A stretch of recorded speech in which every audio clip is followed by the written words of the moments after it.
योऽन्तः प्रविश्य मम वाचमिमां प्रसुप्तां सञ्जीवयत्य किल षट्स्थितरस्वधाम्ना अन्यांश्च हस्तचरणश्रवणत्वगादीन् प्राणान् नमो भगवते पुरुषाय तुभ्यम्। ओष्ठापिदाननकुलीदन्तैः परिव्रतापभिः सर्वस्यैवाच ईशानाचारुमाम् इह बाधयेत्। अशेषवाग्जाड्यमलापहन्त्री नवं नवं स्पष्टसुवाक्प्रदायिनी ममेह जिह्वाग्रसुरङ्गनर्तकी भवप्रसन्ना वदने च मे श्रीः। सुमुखौ सुन्दरतरौ सुनासौ सुखचित्तनौ सुराराधितपादाब्जौ रमानारायणौ स्तुमः। बुद्धिर्बलं यशोधैर्यं निर्भयत्वमरोगताम् अजाढ्यं वाक्पटुत्वं च हनुमत्स्मरणात् भवेत्। भवति यदनुभावादेडमूकोऽपि वाग्मी जडमिजडभयन्तुर्गायते प्राज्ञमौलिः सकलवचनचेतो देवता भारती सा मम वचसि निधत्तां सन्निधिं मानसे च।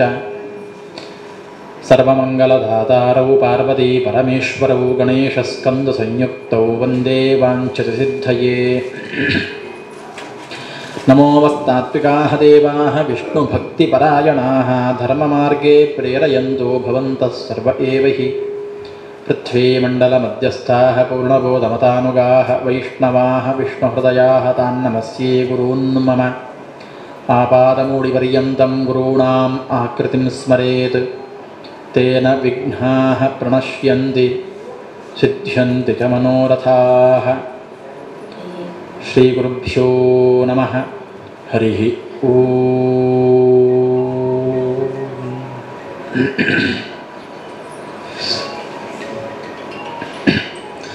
जन्माद्यस्य यतोऽन्वयादितरतश्चार्थेष्वभिज्ञस्वराट् तेने ब्रह्महृदाय आदिकवये मुह्यन्ति यं सूरयः। तेजो वारिमृदां यथा विनिमयो यत्र त्रिसर्गो मृषा धाम्ना स्वेन सदा निरस्तकुहकं सत्यं परं धीमहि ಎಂಬುದಾಗಿ ಶ್ರೀಮದ್ ಭಾಗವತ ಗ್ರಂಥದ ಮಂಗಳ ಪದ್ಯದ ವಿಮರ್ಶೆಯೊಂದಿಗೆ ಭಗವಂತನ ಅಸ್ತಿತ್ವವನ್ನು ಯಾಕೆ ಒಪ್ಪಿಕೊಳ್ಳಬೇಕು, ಹೇಗೆ ಒಪ್ಪಿಕೊಳ್ಳಬೇಕು, ಭಗವಂತನ ಅಸ್ತಿತ್ವಕ್ಕೆ ಮಾನದಂಡ ಯಾವುದು ಎಂಬ ವಿಚಾರದಲ್ಲಿ ನಿನ್ನ ಯಥಾಶಕ್ತಿ ಯಥಾಮತಿ ವಿಮರ್ಶೆ ಮಾಡಿದ್ದೇವೆ. ಮಂಗಳ ಪದ್ಯದ ಪ್ರಾರಂಭದ ಒಂದು ಪಾದ, 4 ಪಾದಗಳ ಮಂಗಳ ಪದ್ಯದಲ್ಲಿ ಪ್ರಾರಂಭದ ಒಂದು ಪಾದ ಜಗತ್ತಿನ ಇರುವಿಕೆಗೆ ಕಾರಣನೇ ಭಗವಂತ.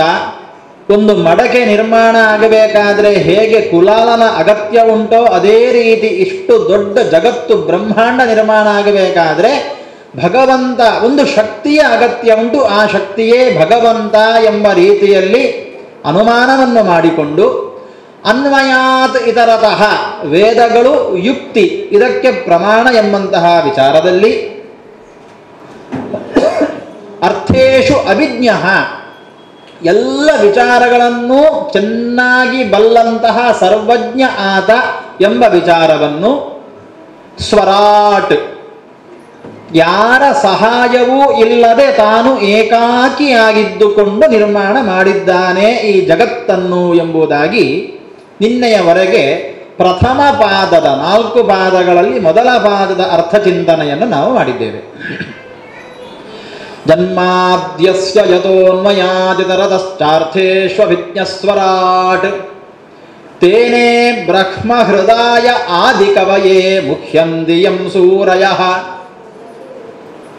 ವೇದದಿಂದ ಭಗವಂತನನ್ನು ತಿಳಿದುಕೊಳ್ಳಬೇಕು.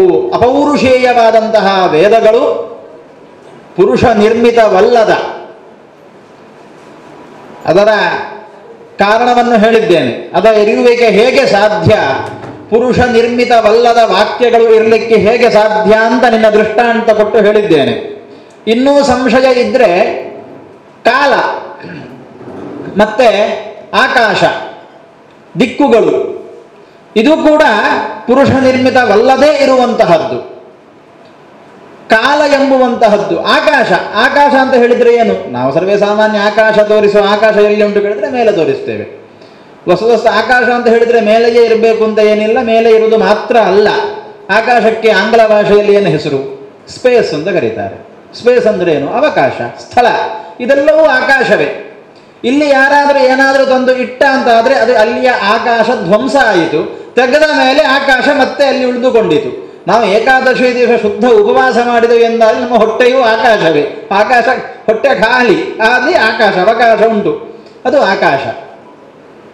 ಹಾಗಾಗಿ ಈ ಆಕಾಶ ನಿರ್ಮಾಣ, ಇಲ್ಲಿ ಇಷ್ಟು ಸ್ಥಳವನ್ನು ನಿರ್ಮಾಣ ಮಾಡಿದ್ಯಾರು ಕೇಳಿದರೆ ಯಾರಲ್ಲ, ಅದು ಇದ್ದದ್ದು ಹಾಗೆ. ಯಾರು ಮಾಡಿದ್ದು ಅಂತ ಹೇಳಲಿಕ್ಕೆ ಬರುವುದಿಲ್ಲ.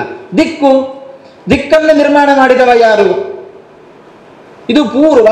ಮುಂಚೆ ಇರಲಿಲ್ಲ. ಇಂಥದ ಒಬ್ಬ ಬಂದ ಇದನ್ನು ಪೂರ್ವ ಅಂತ ತಯಾರು ಮಾಡಿದ, ಹೇಳಲಿಕ್ಕೆ ಆಗ್ತದ? ಇಲ್ಲ.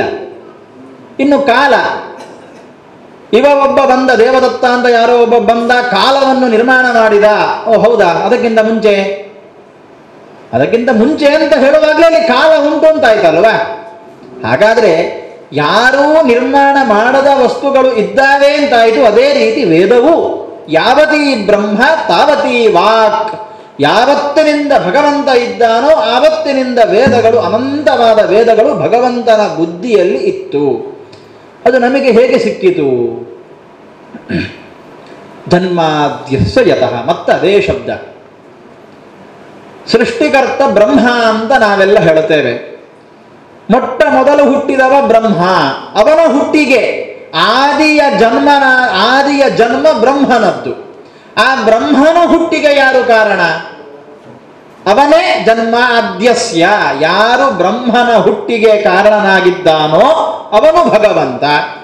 ಅವನ ಬುದ್ಧಿಯಲ್ಲಿದ್ದಂತಹ ವೇದವನ್ನು ಅವನು ಆ ಮೊಟ್ಟ ಮೊದಲು ಹುಟ್ಟಿದಂತಹ ಬ್ರಹ್ಮನಿಗೆ ಉಪದೇಶ ಕೊಟ್ಟ. ಹೇಗೆ ಹೇಳಿದ್ರು? ತೇನೇ ಬ್ರಹ್ಮ ಹೃದಯ ಆದಿ ಕವಯೇ. ಸರಿ, ವೇದಗಳನ್ನು ಅಧ್ಯಯನ ಮಾಡುವುದರಿಂದ ಭಗವಂತನ ತಿಳಿವು ಉಂಟಾಗ್ತದೆ ಅಂತ ಹೇಳ್ತಾ ಇದ್ದೀರಲ್ಲ, ಮತ್ತೆ ಈ ಪುರಾಣಗಳು, ಈ ಸೂತ್ರಗಳು, ಈ ಶಾಸ್ತ್ರಗಳು, ಈ ಷಡಂಗಗಳು ಇವೆಲ್ಲ ಯಾಕೆ? ನಾವು ವೇದ ಓದ್ತೇವೆ, ಭಗವಂತನ ತಿಳ್ಕೊಳ್ತೇವೆ. ನಿಮ್ಮ ಉಪನ್ಯಾಸ ಯಾಕೆ? ನಿಮ್ಮ ಹರಿಕಥೆ ಯಾಕೆ? ನಿಮ್ಮ ಪ್ರವಚನ ಯಾಕೆ? ವೇದ ಪುಸ್ತಕ ಕೂಡ ನಾವು ಓದಿಕೊಳ್ತೇವೆ. ವೇದವ್ಯಾಸರು 18 ಪುರಾಣಗಳನ್ನು ರಚನೆ ಮಾಡುವ ಅಗತ್ಯ ಏನಿತ್ತು? ಉಪಪುರಾಣಗಳ ಅಗತ್ಯ ಏನಿತ್ತು? ಅದಕ್ಕೆ ಹೇಳಿದ್ರು ಮುಖ್ಯಂತಿ ಯಂ ಸೂರಯಃ. ಸೂರಿಗಳು ಅಂತ ಹೇಳಿದ್ರೆ ಕವಿಗಳು ಅಂತ ಅರ್ಥ. ಕವಿಗಳು ಹೇಳಿದ್ರೆ ಕವನ ಪಬ್ಲಿಷ್ ಮಾಡುವಂತಹ ಕವಿಗಳು ಅಂತ ಅರ್ಥ ಅಲ್ಲ, ಕವನ ಸಂಕಲನಕಾರರು ಅಂತ ಅರ್ಥ ಅಲ್ಲ. ಕವಿ ಶಬ್ದಕ್ಕೆ ಜ್ಞಾನಿಗಳು ಅಂತ ಅರ್ಥ. ಮಹಾಜ್ಞಾನಿಗಳು ಅವರು ಕವಿಗಳು ಅಂತ ಕರೆಸಿಕೊಳ್ಳುತ್ತಾರೆ, ಸೂರಿಗಳು ಅಂತ ಕರೆಸಿಕೊಳ್ಳುತ್ತಾರೆ. ಅಂತಹ ಕವಿಗಳು ಕೂಡ, ಜ್ಞಾನಿಗಳು ಕೂಡ ಮುಖ್ಯಂತಿ, ಕೆಲವೊಮ್ಮೆ ಮೋಹಕ್ಕೆ ಒಳಗಾಗುತ್ತಾರೆ.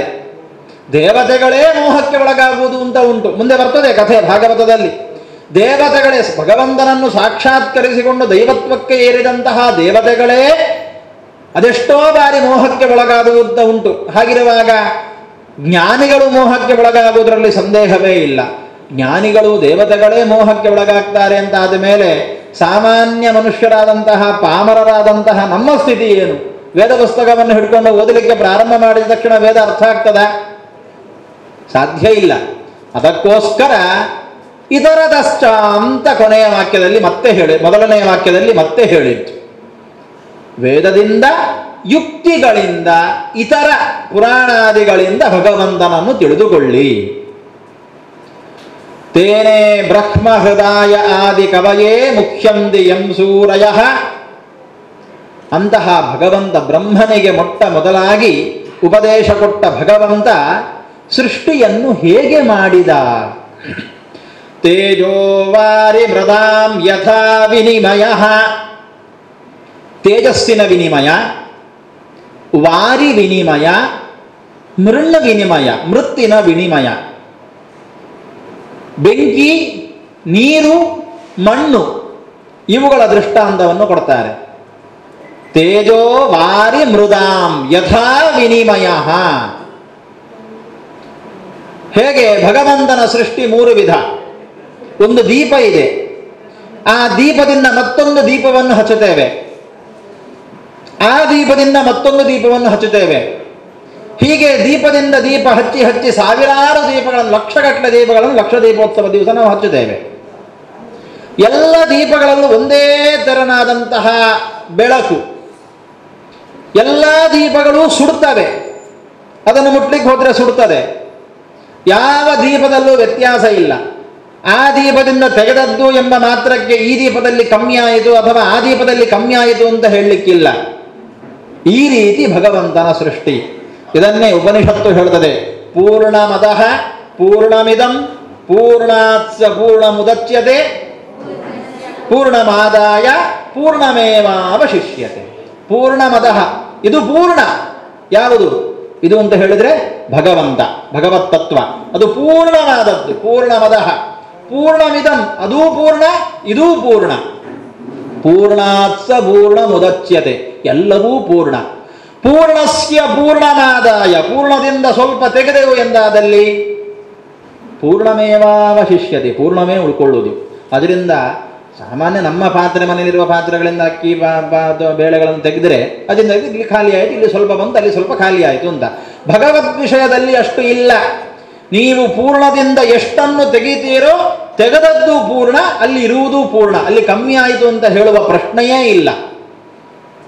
ಸಮುದ್ರದಿಂದ ನೀರು ತೆಗೆದರೆ ಸಮುದ್ರದಲ್ಲಿ ಕಮ್ಮಿ ಆಯಿತು ಅಂತ ಹೇಳ್ತೇವೋ, ತೆಗೆದ ನೀರು ಸ್ವಲ್ಪ ಅಂತ ಹೇಳ್ಬೋದು.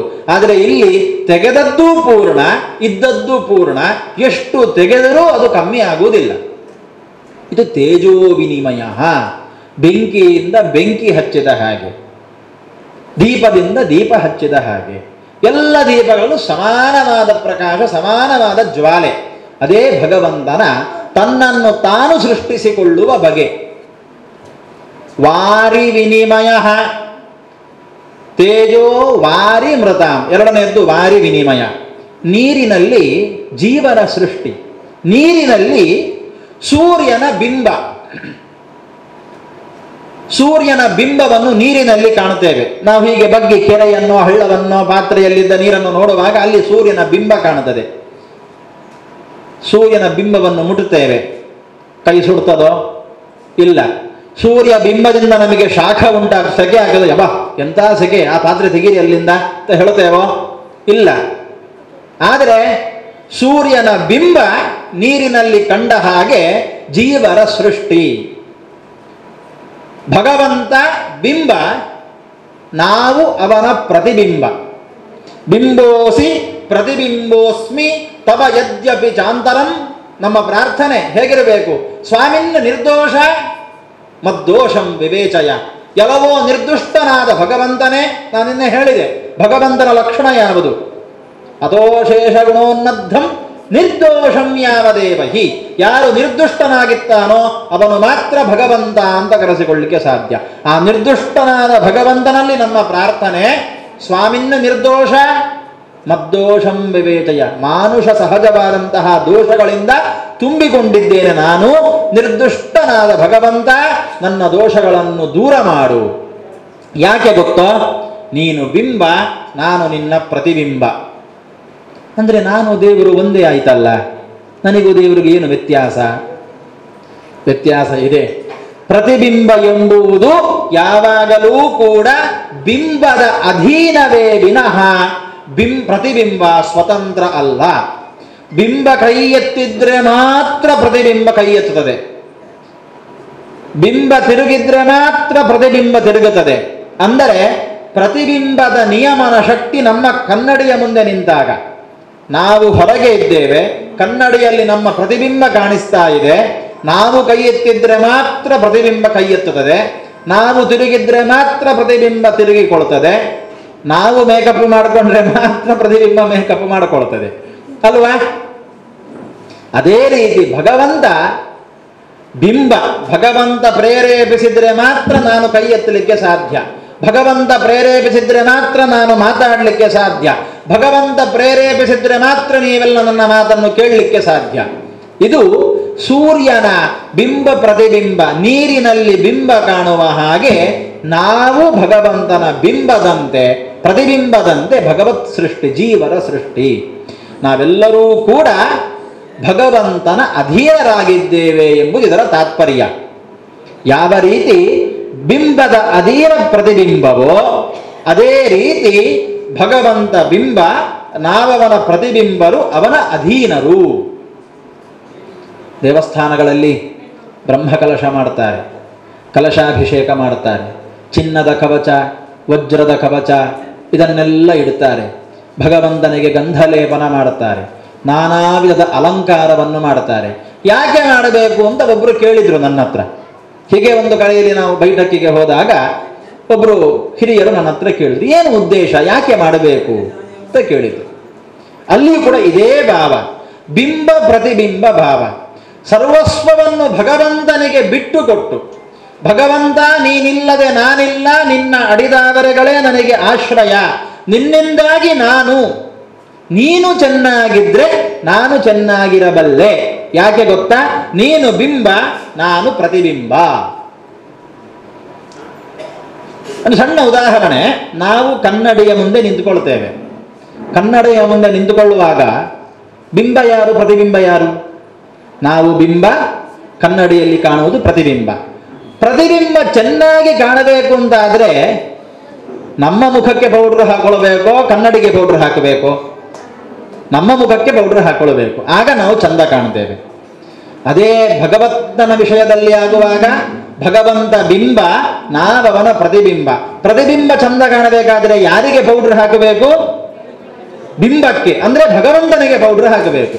ಭಗವಂತನಿಗೆ ಪೌಡರ್ ಹಾಕೋದು ಹೇಳಿದ್ರೆ ನಾವು ಭಗವಂತನಿಗೆ ಮಾಡುವ ವಜ್ರ ಕವಚ ಅಂತ ಹೇಳಿದ್ರೆ ನಮ್ಮ ಶರೀರ ರಕ್ಷಕ, ನಮಗೆ ಭಗವಂತ ವಜ್ರ ರಕ್ಷಣೆಯನ್ನು ಕೊಡ್ತಾನೆ ಅಂತ ಅರ್ಥ. ಭಗವಂತನಿಗೆ ಚಿನ್ನದ ಕವಚವನ್ನು ಹಾಕಿದ್ರೆ ಭಗವಂತ ನಮ್ಮ ಜೀವನಕ್ಕೆ ಹೊಳಪನ್ನು ಕೊಡ್ತಾನೆ ಅಂತ ಅರ್ಥ. ಭಗವಂತನಿಗೆ ಬ್ರಹ್ಮಕಲಶದ ಅಭಿಷೇಕವನ್ನು ಮಾಡಿದ್ರೆ ನಮ್ಮ ಶರೀರವು ಶುದ್ಧವಾಗಿ ಕಲ್ಮಶರಹಿತವಾಗಿ ಸದಾ ಭಗವಂತನ ಅಸ್ತಿತ್ವ ಸಾನ್ನಿಧ್ಯ ನಮ್ಮ ಹೃದಯದಲ್ಲಿರುವ ಹಾಗೆ ಭಗವಂತ ಮಾಡ್ತಾನೆ ಅಂತ ಅರ್ಥ.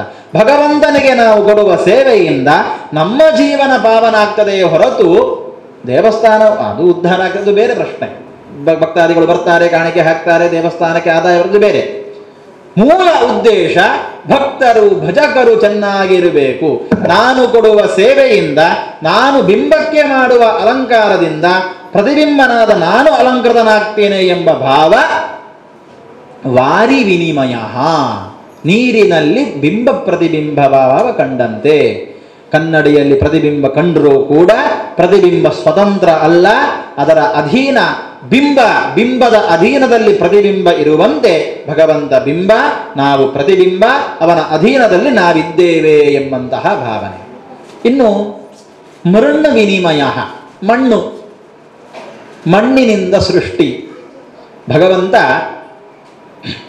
ಯಾವುದೇ ಒಂದು ವಸ್ತು, ಇದು ಬಹಳ ಸೋಜಿಗದ ವಿಷಯ, ಯಾವುದೇ ಒಂದು ವಸ್ತು ಆ ರೂಪದಲ್ಲಿ ಕಾಣಬೇಕು ಅಂತ ಆದರೆ ಅದರ ಒಳಗೆ ಭಗವಂತ ಅದೇ ರೂಪದಿಂದ ಇರಬೇಕು. ಈ ಮೈಕು ಇಲ್ಲಿ ಸಪೂರಾಗಿ, ಇಲ್ಲಿ ತೋರಾಗಿ, ಇಲ್ಲಿ ಒಂದು ಗುಂಡುಂಟು ಅಂತಾದರೆ ಭಗವಂತ ಅದೇ ರೂಪದಿಂದ ಅದರೊಳಗಿದ್ದಾನೆ ಅಂತ ಅರ್ಥ. ನಾನು ಈ ರೀತಿಯಲ್ಲಿ ನಿಮಗೆ ಕಾಣಿಸ್ತಾ ಇದ್ದೇನೆ ಹೇಳಿದರೆ ಭಗವಂತ ಇದೇ ರೂಪದಲ್ಲಿ ನನ್ನ ಒಳಗಿದ್ದಾನೆ ಅಂತ ಅರ್ಥ. ನಾನು ಮಾತ್ರ ಅಲ್ಲ, ನಿಮ್ಮ ಎಲ್ಲರ ಒಳಗೂ ಇರುವ ಭಗವಂತ ನಿಮ್ಮ ಹಾಗೆ ಇದ್ದಾನೆ. ಅವನನ್ನು ಚಿಂತಿಸಬೇಕಾದದ್ದು ನಮ್ಮ ಕೆಲಸ. ನಮ್ಮ ಹೃತ್ಕಮಲದ ಒಳಗೆ ಕೃಷ್ಣ ಗೀತೆಯಲ್ಲಿ ಉಪದೇಶ ಕೊಡುವ ಹಾಗೆ, ಭಗವದ್ಗೀತೆಯಲ್ಲಿ ಕೃಷ್ಣ ಧ್ಯಾನದ ಕ್ರಮವನ್ನು ಉಪದೇಶ ಕೊಡುವ ಹಾಗೆ, ಭ್ರೂಮಧ್ಯದಲ್ಲಿ ತೇಜೋಮಯವಾದಂತಹ ಒಂದು ಮಂಡಲವನ್ನು ಚಿಂತನೆ ಮಾಡು. ಆ ಮಂಡಲದಲ್ಲಿ ನಿನ್ನನ್ನು ನೀನು ಚಿಂತಿಸು. ಅದರ ಒಳಗೆ ಪ್ರಾಣ ಚೈತನ್ಯವನ್ನು ಚಿಂತಿಸು. ಅದರ ಒಳಗೆ ಭಗವಂತನನ್ನು ಚಿಂತಿಸು. ಆ ಭಗವಂತ ಸದ್ಯಕ್ಕೆ ನೀನು ಹೇಗಿದ್ದೀಯೋ ಹಾಗೇ ಇದ್ದಾನೆ. ಯಾಕೆ ಗೊತ್ತೋ? ಅವನು ಹಾಗೆ ಇರುವ ಕಾರಣ ನಿನಗೆ ಈ ರೂಪ ಬಂದಿದೆ. ಭಗವಂತ ಬೆಕ್ಕಿನ ಒಳಗೆ ಬೆಕ್ಕಿನ ರೂಪದಲ್ಲೇ ಇದ್ದಾನೆ, ನಾಯಿಯ ಒಳಗೆ ನಾಯಿಯ ರೂಪದಲ್ಲೇ ಇದ್ದಾನೆ, ಕುದುರೆಯ ಒಳಗೆ ಕುದುರೆಯ, ಎಲ್ಲ ವಸ್ತುಗಳ ಮಡಕೆಯ ಒಳಗೆ ಮಡಕೆಯ ರೂಪದಲ್ಲೇ ಇದ್ದಾನೆ, ದೀಪದ ಒಳಗೆ ದೀಪದ ರೂಪದಲ್ಲೇ ಇದ್ದಾನೆ. ಆದ ಕಾರಣ ಆಯಾಯ ವಸ್ತುಗಳಿಗೆ ಆಯಾಯ ರೂಪ ಬಂದಿದೆ. ಇದು ಮೃಣ್ಣು ವಿನಿಮಯ. ಕುಂಭಕಾರರು ಆವೆಯ ಮಣ್ಣಿನಿಂದ ನಾನಾ ರೀತಿಯ ವಸ್ತುಗಳನ್ನು ತಯಾರಿಸುವಂತೆ ಅವರ ಬುದ್ಧಿಯಲ್ಲಿ ಯಾವ ರೀತಿಯ ಆಕೃತಿ ಕೊಡಬೇಕು ಅಂತ ಅವರಿಗೆ ತೋಚುತ್ತದೋ ಅದೇ ರೀತಿಯ ಆಕೃತಿಯನ್ನು ಆ ಒಂದು ಮೃಣ್ಮಯವಾದಂತಹ ವಸ್ತುವಿಗೆ ಕೊಟ್ಟು ಅದನ್ನು ಮಾರಾಟಕ್ಕೆ ಇಡ್ತಾರೆ. ಎಲ್ಲರೂ ಹತ್ರ ಆಕರ್ಷಿತರಾಗುವಂತೆ ಮಾಡ್ತಾರೆ. ಭಗವಂತನೂ ಕೂಡ ಈ ಪ್ರಪಂಚವನ್ನು ಅದೇ ರೀತಿಯಲ್ಲಿ ತಯಾರು ಮಾಡಿ ಅದರ ಒಳಗೆ ಆಕರ್ಷಣೀಯ ಗುಣವನ್ನು ಇಟ್ಟು ತಾನು ಅದರ ಒಳಗೆ ಅದೇ ರೂಪದಿಂದ ಪ್ರವೇಶಿಸಿ ಈ ಜಗತ್ತನ್ನು ನಿಯಮಿಸ್ತಾ ಇದ್ದಾನೆ. ಅದು ಮೃಣ್ ವಿನಿಮಯ. ನಾನು ಹೇಳಿದೆ ಸದ್ಯಕ್ಕೆ ಆ ರೂಪದಲ್ಲಿ ಇದ್ದಾನೆ ಅಂತ. ಸದ್ಯಕ್ಕೆ ಅಂತ ಹೇಳಿದರೆ ಏನರ್ಥ? ಸದ್ಯಕ್ಕೆ ಅಂತ ಹೇಳಿದರೆ ನಮ್ಮ ಈ ರೂಪ ನಮಗೆ ಶಾಶ್ವತ ಅಲ್ಲ. ನಾವು ನಾಳೆ ನಮ್ಮ ಕಥೆ ಮುಗಿದ ಮೇಲೆ ಇನ್ನೊಂದು ಜನ್ಮ ಎತ್ತಿ ಬರುವಾಗ ಆವಾಗ ಯಾವ ರೂಪದಲ್ಲಿರ್ತೇವೋ ನಮಗೆ ಗೊತ್ತಿಲ್ಲ. ನಮ್ಮ ಸ್ವರೂಪಭೂತವಾದಂತಹ ರೂಪ ಒಂದುಂಟು. ಅದು ಯಾವುದು ಅಂತ ಯಾರಿಗೂ, ಅದು ಭಗವಂತನಿಗೆ ಮಾತ್ರ ಗೊತ್ತು. ಅದನ್ನು ಅವ ಅಲ್ಲಿಗೆ ಹೋದಾಗ ಅವ ತಿಳಿಸ್ತಾನೆ, ನಿನ್ನ ನಿಜವಾದ ರೂಪ ಇದು. ಅದು ಮನುಷ್ಯನೂ ಆಗಬಹುದು, ಮಂಗವೂ ಆಗಬಹುದು, ನಾಯಿಯೂ ಆಗಬಹುದು, ಯಾವ ರೂಪವೂ ಆಗಬಹುದು. ಅಂದು ಮೋಕ್ಷ ರೂಪದಲ್ಲಿ, ಮೋಕ್ಷ ಲೋಕದಲ್ಲಿ ಆ ನಿಜವಾದ ರೂಪವನ್ನು ಕೊಡ್ತಾನೆ. ಅಲ್ಲಿ ಶಾಶ್ವತವಾದ ಸುಖವನ್ನು ಕೊಡ್ತಾನೆ. ಸದ್ಯಕ್ಕೆ ನಾವು ಈ ರೂಪದಿಂದ ಇದ್ದೇವೆ ಅಂತ ಹೇಳಿದ್ರೆ ಭಗವಂತ ಇದೇ ರೂಪದಿಂದ ನಮ್ಮ ಒಳಗಿದ್ದಾನೆ ಅಂತ ಅರ್ಥ. ಇದು ಮೃಣ್ ವಿನಿಮಯ. ತೇಜೋ ವಾರಿ ಮೃದಾಂ ಯಥಾ ವಿನಿಮಯ. ಸರಿ, ಭಗವಂತ ಸರ್ವಶಕ್ತ ಅಂತ ಹೇಳಿದ್ರಿ, ಸರ್ವಜ್ಞ ಅಂತ ಹೇಳಿದ್ರಿ, ಗುಣಪರಿಪೂರ್ಣ ಅಂತ ಹೇಳಿದ್ರಿ. ಇಷ್ಟೆಲ್ಲ ಇರತಕ್ಕಂತಹ ಭಗವಂತನಿಗೆ ಈ ಸೃಷ್ಟಿಗಳನ್ನೆಲ್ಲ ಮಾಡುವ ಅಗತ್ಯ ಏನುಂಟು? ಅವನಿಗೆ ಏನಾದರೂ ಪ್ರಯೋಜನ ಉಂಟಾ? ಪ್ರಯೋಜನ ಇಲ್ಲದೆಯೇ ಮಾಡ್ತಾನೋ ಅವನಂತಹ ಹುಚ್ಚ ಇನ್ನೊಬ್ಬ ಇಲ್ಲ ಅಂತ ಅರ್ಥ.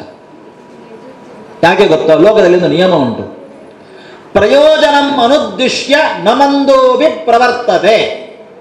ಯಾವುದೇ ಪ್ರಯೋಜನವನ್ನು ಇಲ್ಲದೆ ಒಬ್ಬ ಹುಚ್ಚ ಕೂಡ ಯಾವ ಕೆಲಸವನ್ನು ಮಾಡುವುದಿಲ್ಲಂತೆ. ಹುಚ್ಚ ತಲೆ ತುರಿಸಿಕೊಳ್ತಾ ಇದ್ದಾನೆ ಅಂತ ಹೇಳಿದ್ರೆ ಅವನಿಗೆ ತಲೆಯಲ್ಲಿ ತುರಿಸ್ತಾ ಉಂಟು, ತುರಿಸುವ ಕಾರಣ ಸುಖ ಸಿಗ್ತದೆ, ಅದಕ್ಕೋಸ್ಕರ ತುರಿಸಿಕೊಳ್ತಾ ಇದ್ದಾನೆ. ಏನೇನೋ ಮಾತಾಡ್ಕೊಂಡು ಹೋಗ್ತಾ ಇದ್ದಾನೆ ದಾರಿಯಲ್ಲಿ ಹೇಳಿದ್ರೆ ಆ ಮಾತನಾಡುವಿಕೆಯಿಂದ ಏನೋ ಅವನಿಗೊಂದು ಸುಖ ಸಿಗ್ತಾ ಇದೆ, ಅದಕ್ಕೋಸ್ಕರ ಮಾತನಾಡ್ತಾ ಇದ್ದಾನೆ. ಯಾರೋ ಏನೋ ಕೆಲಸಗಳನ್ನು ಮಾಡ್ತಾ ಇದ್ದಾರೆ ಅಂತ ಹೇಳಿದ್ರೆ ಆಯಾಯ ಕೆಲಸಗಳಿಂದ ಅವರಿಗೆ ಏನೋ ಪ್ರಯೋಜನ ಉಂಟು ಅಂತ ಅರ್ಥ, ಅದಕ್ಕೋಸ್ಕರ ಆ ಕೆಲಸವನ್ನು ಮಾಡ್ತಾ ಇದ್ದಾರೆ. ಅದೇ ರೀತಿ ಪ್ರಯೋಜನ ಇಲ್ಲದೆ ಯಾರಾದರೂ ಏನಾದರೂ ಕೆಲಸವನ್ನು ಮಾಡುವುದು ನೀವು ಕಂಡಿದ್ದೀರಾ? ಹಾಗಾದರೆ ಭಗವಂತನಿಗೆ ಈ ಸೃಷ್ಟಿಯಾದಿಗಳನ್ನು ಮಾಡುವುದರಿಂದ ಏನೋ ಪ್ರಯೋಜನ ಉಂಟು ಅಂತ ಅರ್ಥ. ಹಾಗಾದರೆ ಭಗವಂತ ಪ್ರಯೋಜನವನ್ನು ಅಪೇಕ್ಷಿಸಿ ಕೆಲಸ ಮಾಡ್ತಾನೆ ಅಂತಾಯಿತು. ಪ್ರಯೋಜನದ ಅಪೇಕ್ಷೆ ಉಂಟು ಅಂತ ಆದರೆ ಅವ ಪರಿಪೂರ್ಣ ಹೇಗೆ? ಪರಿಪೂರ್ಣನಾದವನಿಗೆ ಕೆಲಸದ ಅಗತ್ಯ ಇಲ್ಲ. ಯಾರು ಪರಿಪೂರ್ಣನಲ್ಲವೋ ಅವನು ಕೆಲಸ ಮಾಡಿ ಏನಾದರೂ ಅಪೇಕ್ಷಿಸಬೇಕು. ಇದಕ್ಕೆ ಏನು ಪರಿಹಾರ ಅಂತ ಕೇಳಿದ್ರೆ ಅದಕ್ಕೆ ಹೇಳ್ತಾರೆ, ಯತ್ರ ತ್ರಿಸರ್ಗೋ ಮೃಷಾ. ಈ ಎಲ್ಲ ವಿಧವಾದ ಮೂರು ತ್ರಿಸರ್ಗ, ಸರ್ಗ ಅಂದರೆ ಸೃಷ್ಟಿ, ಈ ಮೂರು ವಿಧವಾದ ಸೃಷ್ಟಿ ಕೂಡ ಮೃಷ ಸುಮ್ಮನೆ ಮಾಡ್ತಾನೆ, ಅವನಿಗೇನು ಪ್ರಯೋಜನ ಇಲ್ಲ. ಹಾಗಾದರೆ ಮೂರ್ಖ ಅಂತ ಹೇಳಬೇಕು. ಇಲ್ಲ, ಅವನಿಗೆ ಪ್ರಯೋಜನ ಇಲ್ಲ, ಮತ್ತೆ ನಮ್ಮ ಪ್ರಯೋಜನಕ್ಕೋಸ್ಕರ ಮಾಡ್ತಾನೆ. ಎಲ್ಲ ಜೀವರು ಕೂಡ ಸ್ವರೂಪತಃ ಸುಖ ಸ್ವರೂಪಿಗಳು. ಆ ಸುಖವನ್ನು ಅವರವರ ಸುಖವನ್ನು ಅವರವರು ಪಡ್ಕೊಳ್ಳುವುದಕ್ಕೋಸ್ಕರ ಅವರು ಸಾಧನೆಯನ್ನು ಮಾಡಬೇಕು. ಎಲ್ಲ ಜೀವಿಗಳು ಭಗವಂತನ ಹೊಟ್ಟೆಯಲ್ಲಿ ಸುಪ್ತಾವಸ್ಥೆಯಲ್ಲಿದ್ದಾರೆ. ಸುಪ್ತಾವಸ್ಥೆಯಲ್ಲಿರತಕ್ಕಂತಹ ಜೀವಿಗಳನ್ನು ತೆಗೆದು, ಒಂದು ಉದಾಹರಣೆ ದಾಸ ಸೃಷ್ಟಿ ಅಂತ ಕರೀತಾರೆ. ಆ ಕ್ರಮದಲ್ಲಿ ಹೇಳಬೇಕಾದ್ರೆ ತನ್ನ ಹೊಟ್ಟೆಯಲ್ಲಿದ್ದ ಜೀವರನ್ನು ತೆಗೆದು ಹೊರಗೆ ಹಾಕ್ತಾನೆ, ಹೋಗಿ ಅಂತ. ಒಂದಿಷ್ಟು ಮಂದಿ ತೆಗೆದು ಹೊರಗೆ ಹಾಕ್ತಾನೆ, ಹೋಗಿ. ಏನು ಮಾಡಬೇಕು? ನಿಮ್ಮ ಸಾಧನೆಯನ್ನು ಮಾಡಿ ಸ್ವರೂಪಭೂತವಾದಂಥ ಸುಖವನ್ನು ಪಡೆದುಕೊಂಡು ಮತ್ತೆ ನನ್ನ ಲೋಕಕ್ಕೆ ಬನ್ನಿ. ಅರ್ಥ ಆಗಲಿಲ್ಲ. ಹೇಗೆ ಗೊತ್ತಾ? ಮಕ್ಕಳನ್ನು ನಾವು ಶಾಲೆಗೆ ಕಳಿಸ್ತೇವಲ್ಲ, ಹಾಗೆ ಮಕ್ಕಳು ಮನೆಯಲ್ಲೇ ಇರ್ತಾರೆ, ಅಜ್ಞಾನದಿಂದ ಇರ್ತಾರೆ. ಅಜ್ಞಾನ ಹೋಗಲಾಡಿಸಲಿಕ್ಕೋಸ್ಕರ ವಿದ್ಯೆಯ ಪ್ರಾಪ್ತಿಯಾಗಬೇಕು. ಅದಕ್ಕೆ ಏನು ಮಾಡ್ತೇವೆ ನಾವು? ಮಕ್ಕಳನ್ನು ಶಾಲೆಗೆ ಕಳಿಸ್ತೇವೆ. Nursery, LKG, UKG, first standard, second standard ಎಲ್ಲ ಕಳಿಸ್ತೇವೆ. ಮಕ್ಕಳು ಶಾಲೆಗೆ ಹೋಗಿ ವಿದ್ಯಾವಂತರಾಗಿ ಮನೆಗೆ ಬರಬೇಕು ಅಂತ ನಮ್ಮ ಅಪೇಕ್ಷೆ. ಸಾಧನೆ ಮಾಡಿ ಮನೆಗೆ ಬರಲಿ ಅಂತ. ಮಕ್ಕಳು ಇಲ್ಲ, ನಾನು ಮನೆಗೆ ಬರೋದಿಲ್ಲ, ಶಾಲೆಯಲ್ಲೇ ಕೂತ್ಕೊಳ್ತೇನೆ ಹೇಳಿದ್ರೆ ನಾವು ಕಳಿಸ್ತೇವಾ? ಇಲ್ಲ. ನಮ್ಮ ಪರಿಸ್ಥಿತಿ ಹಾಗೆ. ಭಗವಂತ ಸಾಧನೆ ಮಾಡಿ ಮತ್ತೆ ಬನ್ನಿ ಅಂತ ಕಳಿಸಿದ್ರೆ ನಮ್ಮ ಪ್ರಯೋಜನಕ್ಕೋಸ್ಕರ ನಾವು ಧರ್ಮ ಮಾರ್ಗವನ್ನು ಬಿಟ್ಟು, ಭಗವತ್ ಚಿಂತನೆಯನ್ನು ಬಿಟ್ಟು, ಮನುಷ್ಯ ಧರ್ಮದ ಸಾರ್ಥಕ್ಯವನ್ನು ಹುಡುಕಿಕೊಳ್ಳುವುದನ್ನು ಬಿಟ್ಟು ನಮ್ಮ ಅಶಾಶ್ವತವಾದಂತಹ ಸುಖದಲ್ಲೇ ಮೈ ಮರೀತಾ ಮರೀತಾ ಮರೀತಾ ಮತ್ತೆ ಭಗವಂತನ ಲೋಕಕ್ಕೆ ಹೋಗುವುದನ್ನು ಮರೆತು ಬಿಟ್ಟಿದ್ದೇವೆ. ನಮ್ಮ ಪರಿಸ್ಥಿತಿ ಶಾಲೆಗೆ ಕಲಿಸಿದ ಮಕ್ಕಳು ವಾಪಸ್ ಬರದೇ ಇದ್ದ ಹಾಗೆ ಆಗಿದೆ. ಈ ಜಗತ್ತನ್ನು ಸೃಷ್ಟಿ ಮಾಡಿದ್ದು ನಮಗೋಸ್ಕರ. ಜಗತ್ತಿಗೆ ಹೋಗಿ, ಭೂಮಿಯಲ್ಲಿ ಹೋಗಿ ನಿಮ್ಮ ಕರ್ತವ್ಯವನ್ನು, ಭಕ್ತಿಯನ್ನು, ಗುರುಗಳು ಯಾವಾಗಲೂ ಉಪನ್ಯಾಸದಲ್ಲಿ ನನ್ನ ಗುರುಗಳು ಹೇಳ್ತಾ ಇರ್ತಾರೆ, ಡ್ಯೂಟಿ ಆ್ಯಂಡ್ ಡಿವೋಷನ್, ಇದೆರಡನ್ನು ನಿತ್ಯದಲ್ಲಿಯೂ ನೀವು ಮಾಡಬೇಕು. ಮಾಡಲಿಕ್ಕೋಸ್ಕರ ಒಂದು ಆಧಾರ ಬೇಕು, ಅದುವೇ ಈ ಜಗತ್ತು. ಈ ಜಗತ್ತಿನಲ್ಲಿದ್ದುಕೊಂಡು ನಿಮ್ಮ ಪಾಲಿನ ಕರ್ತವ್ಯವನ್ನು ಭಗವಂತನ ಭಕ್ತಿಯೊಂದಿಗೆ ಮಾಡಿ ಸಾಧಕರಾಗಿ ಮತ್ತೆ ನನ್ನ ಲೋಕಕ್ಕೆ ಅಂದರೆ ವೈಕುಂಠಕ್ಕೆ, ಮೋಕ್ಷ ಲೋಕಕ್ಕೆ ಬನ್ನಿ ಅಂತ ಆ ಭಗವಂತ ನಮ್ಮನ್ನು ಕಳುಹಿಸಿದ್ದಾನೆ.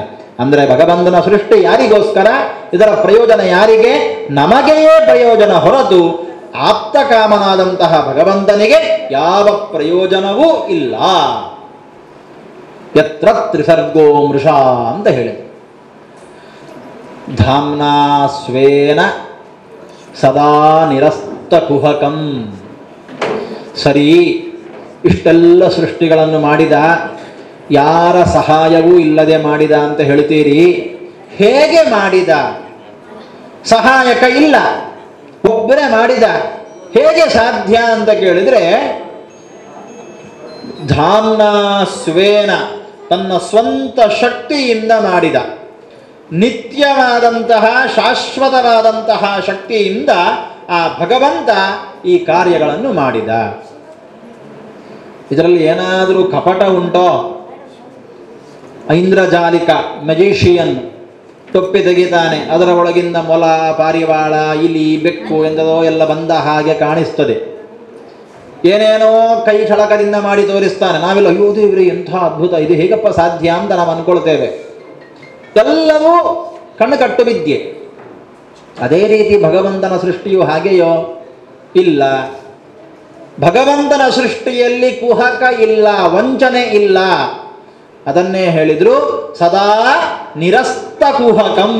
ಯಾವುದೇ ರೀತಿಯ ವಂಚನೆಗೆ ಅವಕಾಶ ಇಲ್ಲ. ಸತ್ಯವಾದ ಸೃಷ್ಟಿ, ಸತ್ಯವಾದ ಜಗತ್ತು, ಸತ್ಯವಾದ ಜಗತ್ತಿನಲ್ಲಿ ನಮ್ಮ ಸೃಷ್ಟಿ ನಮ್ಮ ಪಾಲಿನ ಕರ್ತವ್ಯವನ್ನು ಮಾಡಲಿಕ್ಕೋಸ್ಕರ ಈ ರೀತಿಯಾಗಿ ನಮ್ಮ ಮೇಲೆ ವಿಶೇಷವಾದ ಕರುಣೆ, ಜೀವರಾಶಿಯ ಮೇಲೆ ವಿಶೇಷವಾದ ಕರುಣೆಯಿಂದ ಸೃಷ್ಟಿಯನ್ನು ಮಾಡಿ ನಮ್ಮ ನೆಲೆಗೆ ಕಳುಹಿಸಿಕೊಟ್ಟಿದ್ದಾನೆ.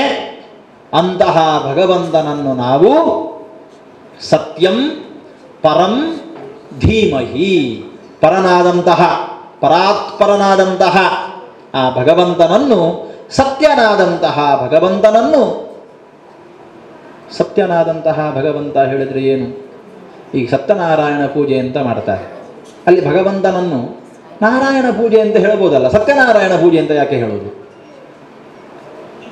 ಸುಳ್ಳು ನಾರಾಯಣ ಅಂತ ಒಬ್ಬ ಇದ್ರೆ ಆಗ ಸುಳ್ಳು ನಾರಾಯಣನ ಪೂಜೆ ಒಂದುಂಟು, ಸತ್ಯನಾರಾಯಣನ ಪೂಜೆ ಒಂದುಂಟು. ನಾವು ಇವತ್ತು ಮಾಡಿಸ್ತಾ ಇರುವುದು ಸತ್ಯನಾರಾಯಣನ ಪೂಜೆ, ಸುಳ್ಳು ನಾರಾಯಣನ ಪೂಜೆ ಅಲ್ಲ ಎಂಬುದನ್ನು ಸುಳ್ಳು ನಾರಾಯಣನನ್ನು ವ್ಯಾವೃತ್ತಿ ಮಾಡಲಿಕ್ಕೋಸ್ಕರ ಸತ್ಯನಾರಾಯಣ ಅಂತ ಹೇಳಬೇಕು. ಸುಳ್ಳು ನಾರಾಯಣ ಅಂತ ಒಬ್ಬ ಇಲ್ಲವೇ ಇಲ್ಲ, ಸತ್ಯನಾರಾಯಣ ಅಂತ ಯಾಕೆ ಹೇಳುವುದು ಅಂತ ಪ್ರಶ್ನೆ. ಭಗವಂತನನ್ನು ಸತ್ಯ ಸಂಕಲ್ಪ ಅಂತ ಕರಿಬೇಕಂತೆ. ಯಾಕೆ ಗೊತ್ತಾ? ನಮ್ಮ ಜೀವನ ಭಗವಂತನ ಅನುಗ್ರಹ ಪ್ರಾಪ್ತಿಯಾಗಬೇಕಾದ್ರೆ ನಮ್ಮ ಜೀವನ ಸತ್ಮಾರ್ಗದಲ್ಲಿ, ಸನ್ಮಾರ್ಗದಲ್ಲಿ ನಡಿಬೇಕು. ಸನ್ಮಾರ್ಗದಲ್ಲಿ ನಡಿಬೇಕಾದ್ರೆ ಸತ್ಯನಾಮಕ ಭಗವಂತನ ಅನುಗ್ರಹ ಆಗಬೇಕು. ಕೃಷ್ಣ ಗೀತೆಯಲ್ಲಿ ಹೇಳ್ತಾನೆ, ಏನಾಂ ಯಥಾ ಉಪಾಸಂತೆ ತಾಂ ಸದೈವ ಭಜಾಮ್ಯಹಂ. ಯಾರು ಯಾರು ನನ್ನನ್ನು ಯಾವ ಯಾವ ರೀತಿಯಲ್ಲಿ ಉಪಾಸಿಸ್ತಾರೋ, ನನ್ನ ಯಾವ ಗುಣಗಳನ್ನು ವಿಶೇಷವಾಗಿ ನನ್ನಲ್ಲಿ ಚಿಂತಿಸ್ತಾರೋ ಅದೇ ರೀತಿಯ ಅನುಗ್ರಹವನ್ನು ಅವರಿಗೆ ಮಾಡ್ತೇನೆ. ನಾವು ಆ ಭಗವಂತನನ್ನು ಸತ್ಯ ಸತ್ಯ ಸತ್ಯ ಸತ್ಯ ಅಂತ ಉಪಾಸನೆ ಮಾಡಿದೆವು ಎಂದಾದಲ್ಲಿ ನಾವು ಸತ್ಯರಾಗುವ ಹಾಗೆ, ಅಂದರೆ ಸನ್ಮಾರ್ಗದಲ್ಲಿ ನಡೆಯುವ ಹಾಗೆ ಭಗವಂತ ನಮ್ಮನ್ನು ಅನುಗ್ರಹಿಸ್ತಾನೆ. ಅದಕ್ಕೋಸ್ಕರ ಕಲಿಯುಗದಲ್ಲಿ ವಿಶೇಷವಾಗಿ ಹೇಳಿದಂತಹ ಪೂಜೆ ಸತ್ಯನಾರಾಯಣ ಪೂಜೆ. ಕಲಿಯುಗದಲ್ಲಿ ಎಲ್ಲರೂ ಹೆಚ್ಚಾನು ಹೆಚ್ಚು ಅನಿವಾರ್ಯವಾಗಿ ಅಧರ್ಮದಲ್ಲಿ ನಡೀತಾರೆ. ಅಂಥವರನ್ನು ಸನ್ಮಾರ್ಗಕ್ಕೆ ತರಲಿಕ್ಕೋಸ್ಕರ ಸತ್ಯ ಸತ್ಯ ಸತ್ಯ ಅಂತವನನ್ನು ಕೊಂಡಾಡುವಂಥದ್ದು. ಅಂತಹ ಸತ್ಯನಾಮಕ ಪರಮಾತ್ಮ ಅಷ್ಟೇ ಅಲ್ಲದೆ ಸಂಸ್ಕೃತದಲ್ಲಿ ಒಂದು ವೈಶಿಷ್ಟ್ಯ ಉಂಟು, ವಿಶೇಷ. ಸತ್ತ ಅಂದರೆ ಏನು? ಕನ್ನಡದಲ್ಲಿ ಸತ್ತ ಅಂತ ಹೇಳಿದರೆ ಹೋದ ಅಂತ ಅರ್ಥ. ಸಂಸ್ಕೃತದಲ್ಲಿ ಸತ್ತ ಅಂತ ಹೇಳಿದರೆ ಇದ್ದಾನೆ ಅಂತ ಅರ್ಥ. ಕನ್ನಡದಲ್ಲೂ ಅದೇ ಅರ್ಥ. ನಮಗೆ ಈಗ ರೂಢ ಅರ್ಥ ಮಾತ್ರ ವ್ಯತ್ಯಾಸ ಆಗಿದೆ. ಸತ್ತ ಅಂತ ಹೇಳಿದರೆ ಇದ್ದಾನೆ, ಭೂಸತ್ತಾಯಾಮ್ ಎಂಬ ಧಾತು ಸಂಸ್ಕೃತದಲ್ಲಿ. ಸತ್ತ ಅಂತ ಹೇಳಿದರೆ ಇದ್ದಾನೆ ಅಂತ ಅರ್ಥ. ಅವ ಇದ್ದುಕೊಂಡು ನಮಗೆ ಎಲ್ಲ ಇರುವಿಕೆಯನ್ನು ಕೊಟ್ಟಿದ್ದಾನೆ, ಆದ ಕಾರಣ ಅವನು ಸತ್ತ, ಅವನು ಸತ್ಯ. ಸತ್ತಾನಾಗಿದ್ದುಕೊಂಡು ನಮಗೆ ಜೀವನವನ್ನು ಕೊಟ್ಟವನಾದ ಕಾರಣ ಅವನು ಸತ್ಯ. ಕನ್ನಡದಲ್ಲೂ ಸತ್ತ ಎಂಬ ಶಬ್ದಕ್ಕೆ ಇದ್ದಾನೆ ಅಂತಲೇ ಅರ್ಥ. ಏನು ಹೇಳುವುದು ತೀರಿಕೊಂಡ್ರೆ? ಸತ್ತು ಹೋದ ಅಂತ ಹೇಳುದಲ್ವಾ? ಸತ್ತು ಹೋದ ಅಂದರೆ, ಸತ್ತು ಅಂದ್ರೆ ಏನು? ಇದ್ದು ಅಂತ ಅರ್ಥ, ಇದ್ದು ಹೋದ ಅಂತ ಅರ್ಥ. ಸತ್ತ ಅಂತ ಹೇಳಿದ್ರೆ ಇದ್ದ ಅಂತ, ಅವ ಸತ್ತ ಅಂದ್ರೆ ಅವ ಇದ್ದ, ಅರ್ಥಾತ್ ಇನ್ನೂ ಇಲ್ಲ ಅಂತ ಅರ್ಥ. ನಾವು ಮಾತ್ರ ಸತ್ತ ಹೇಳಿದ್ರೆ ಸತ್ತು ಹೋದ ಅಂತ ಮುಗೀತು ಅಂತ ನಾವು ಯೋಚನೆ ಮಾಡ್ತೇವೆ. ಕನ್ನಡದಲ್ಲಿಯೂ ಕೂಡ ನಮಗೆ ಅದು ಆ ಯೋಚನೆ ಪಕ್ಕ ಬರುವುದಿಲ್ಲ. ಸತ್ತ ಎಂಬ ಶಬ್ದಕ್ಕೆ ಇದ್ದ ಅಂತ ಅರ್ಥ. ಸತ್ತು ಹೋದ ಹೇಳಿದ್ರೆ ಇದ್ದು ಹೋದ ಅಂದ್ರೆ ಇನ್ನೂ ಇಲ್ಲ ಅಂತ ಅರ್ಥ. ಕನ್ನಡದಲ್ಲಿಯೂ ಅದೇ ಅರ್ಥ.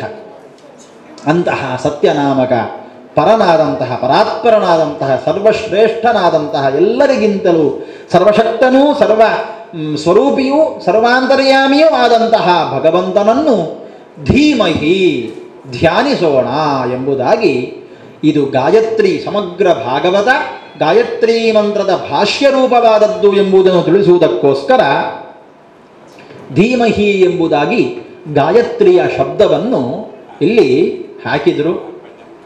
ಇದು ವ್ಯಾಸರು ಮಾಡಿದಂತಹ ಮಂಗಳ ಪದ್ಯ. ಆಮೇಲೆ ಈ ಭಾಗವತ 7 ದಿನಗಳಲ್ಲಿ ಭಾಗವತವನ್ನು ಹೇಳಿದರೆ ಬೊಗಸೆಯಲ್ಲಿ ಸಮುದ್ರದ ನೀರನ್ನು ಖಾಲಿ ಮಾಡಿದ ಹಾಗೆ ಬಹಳ ಕಷ್ಟ.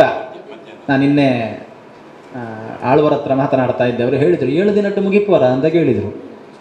ಪ್ರಯತ್ನ ಮಲ್ಪುವ ಅಂತ ಹೇಳಿದೆ. ಭಾರಿ ಕಷ್ಟ. ಅದಲ್ಲದೆ ನಮಗೆ ಭಾಗವತ ಸಪ್ತಾಹಾದಿ ಶಾಸ್ತ್ರೋಕ್ತ ರೀತಿಯಲ್ಲಿ ಆಗುವಂತಹ ಉಪನ್ಯಾಸ ಮಾಲಿಕೆಗಳು ನಡೆಯುವಾಗ ಒಂದು ದಿವಸಕ್ಕೆ 2.5 ಗಂಟೆ ಉಪನ್ಯಾಸ, 2.5 ಗಂಟೆ ಉಪನ್ಯಾಸಕ್ಕೆ ಅವಕಾಶ. ನಮ್ಮಲ್ಲಿ 1.5 ಗಂಟೆಯ ಅವಕಾಶದಲ್ಲಿ ಭಾಗವತವನ್ನು ಇವತ್ತು 2ನೇ ದಿವಸ, 6:45 ಈಗಲೇ ಕೇವಲ ಮಂಗಳ ಪದ್ಯ ಮಾತ್ರ ಮುಗಿಸಿದ್ದೇನೆ. ವಿಶೇಷ ವಿಚಾರವನ್ನು ಮಾತ್ರ ತಗೊಂಡು ಹೋಗುವ ಅಂತ ಹೇಳಿದರೆ ಯಾವುದನ್ನು ಬಿಡುವುದು ಯಾವುದನ್ನು ಹಿಡ್ಕೊಳ್ಳೋದು ಅಂತ ಅರ್ಥ ಆಗುವುದಿಲ್ಲ. ಸಮಗ್ರ ಭಾಗವತದಲ್ಲಿ ಬರುವಂತಹ ಎಲ್ಲ ಕಥೆಗಳೂ ವೈಶಿಷ್ಟ್ಯಪೂರ್ಣವಾದದ್ದು. ಅದನ್ನೇ ಶುಕಾಚಾರ್ಯರು ಹೇಳುತ್ತಾರೆ, ನಿಗಮ ಕಲ್ಪ ತರೋರ್ ಗಲಿತಂ ಫಲಂ ಸುಖಮುಖಾದ್ ಅಮೃತದ್ರವ ಸಂಯುತಂ ಪಿಬತ ಭಾಗವತಂ ರಸಮಾಲಯಂ ಮುಹುರಹೋ ರಸಿಕಾ ಭುವಿ ಭಾವುಕಾಹ. ನಿಗಮ ಕಲ್ಪತರೋಹ ಗಲಿತಂ ಫಲಂ. ನಿಗಮ ಎಂಬಂತಹ ಒಂದು ವೃಕ್ಷ ಅಂದರೆ ವೇದ, ವೇದವೆಂಬ ವೃಕ್ಷದಿಂದ ಗಲಿತಂ ಫಲಂ ಬಿದ್ದಂತಹ ಫಲ ಇದು. ಶುಕಮುಖಾದ್ ಅಮೃತದ್ರವ ಸಂಯುತಂ, ಪರಿಪೂರ್ಣ ಪಕ್ವವಾದಂತಹ ಹಣ್ಣು. ಅಷ್ಟೇ ಅಲ್ಲದೆ ಅದನ್ನು ಗಿಳಿ ಮುಟ್ಟಿ ನೋಡಿದೆ ಅಂತೆ, ಅದು ಇನ್ನೂ ರುಚಿ ಜಾಸ್ತಿ ಅಂತೆ. ಏನೋ ನಾನು ತಿಂದು ಗೊತ್ತಿಲ್ಲ, ಭಾಗವತಕಾರರು ಹೇಳುತ್ತಾರೆ. ಗಿಳಿ ಕುಕ್ಕಿದಂತಹ ಹಣ್ಣು ಇನ್ನೂ ರುಚಿ ಜಾಸ್ತಿ ಅಂತೆ. ಇಲ್ಲಿ ಗಿಳಿ ಅಂತ ಹೇಳಿದರೆ ಕೆಂಪು ಕೊಕ್ಕಿನ ರೆಕ್ಕೆಯುಳ್ಳ ಗಿಳಿ ಅಂತ ಅರ್ಥ ಅಲ್ಲ. ಶುಕ ಅಂತ ಹೇಳಿದ್ರೆ ಶುಕಾಚಾರ್ಯರು ಅಂತ ಅರ್ಥ. ಭಾಗವತವನ್ನು ಪರೀಕ್ಷಿತನಿಗೆ ಮೊದಲ ಬಾರಿಗೆ ಉಪದೇಶಿಸಿದ ಶುಕಾಚಾರ್ಯರು ಅನುಭವಿಸಿದಂತಹ ಭಾಗವತ. ಶುಕಮುಖಾತ್ ಅಮೃತದ್ರವ ಸಂಯುತಂ. ಶುಕಾಚಾರ್ಯರು ಉಪದೇಶ ಕೊಟ್ಟ ಕಾರಣ ಅಮೃತ ಸದೃಶವಾದಂತಹ ಫಲ ಇದು.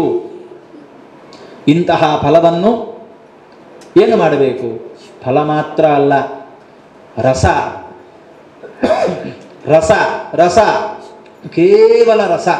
ಸಿಪ್ಪೆ ಇಲ್ಲ, ಗೊರಟು ಇಲ್ಲ, ಬೀಜ ಇಲ್ಲ, ಯಾವುದು ನಾರು ಬಾಯಿಗೆ ಅಡ್ಡಡ್ಡ ಬರುವಂತಹ ನಾರಿಲ್ಲ, ಕೇವಲ ರಸ ಮಾತ್ರ ಭಾಗವತ. ಅಂತಹ ಭಾಗವತವನ್ನು ಪಿಬತ ಕುಡಿಯಿರಿ. ಅಂತಹ ರಸದ ಆಲಯ ಪಿಬತ ಭಾಗವತಂ ರಸಂ ಆಲಯಂ ಮುಹುರಹೋ ರಸಿಕಾ ಭುವಿ ಭಾವುಕಾಹ.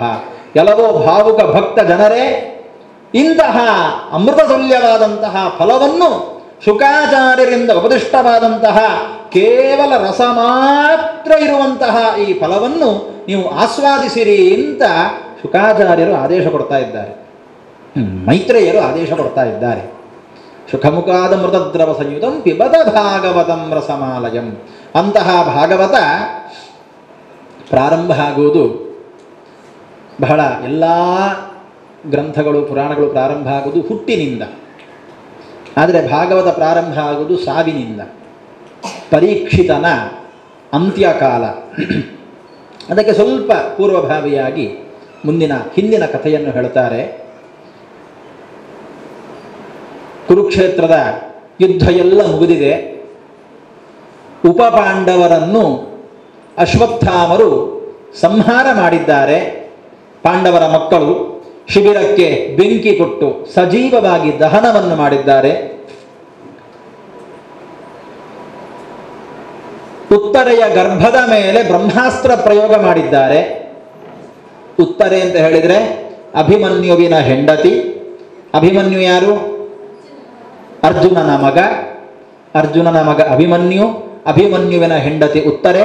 ಉತ್ತರೆ ಯಾರು? ವಿರಾಟ ದೇಶದ ರಾಜನ ಮಗಳು, ಉತ್ತರ ಕುಮಾರನ ತಂಗಿ. ಅವಳು ಅಭಿಮನ್ಯುವಿನ ಹೆಂಡತಿಯಾಗಿ ಬರ್ತಾಳೆ. ಅವಳ ಗರ್ಭದಲ್ಲಿ ಅಭಿಮನ್ಯುವಿನ ಮಗು ಉಂಟು. ಆ ಮಗುವನ್ನು ಪಾಂಡವರ ಸಂತತಿಯನ್ನು ನಾಶ ಮಾಡುತ್ತೇನೆ ಹೇಳಿ ದುರ್ಯೋಧನನಿಗೆ ಅಶ್ವತ್ಥಾಮ ಮಾತು ಕೊಟ್ಟಿದ್ದಾನೆ. ಹಾಗೆ ಉತ್ತರೆಯ ಗರ್ಭದಲ್ಲಿರುವಂತಹ ಮಗುವಿನ ಮೇಲೆ ಬ್ರಹ್ಮಾಸ್ತ್ರ ಪ್ರಯೋಗ ಮಾಡಿದ್ದಾನೆ. ಉತ್ತರೆ ಓಡೋಡಿ ಹೋಗಿ ಕೃಷ್ಣನ ಕಾಲು ಹಿಡಿದಿದ್ದಾಳೆ. ಕೃಷ್ಣ ರಕ್ಷಿಸು ಅಂತ. ಕೃಷ್ಣ ಗದೆಯ ರೂಪದಲ್ಲಿ ಗರ್ಭವನ್ನು ಪ್ರವೇಶ ಮಾಡಿ ಹೊಟ್ಟೆಯಲ್ಲಿರುವ ಶಿಶುವನ್ನು ರಕ್ಷಣೆ ಮಾಡುತ್ತಾನಂತೆ.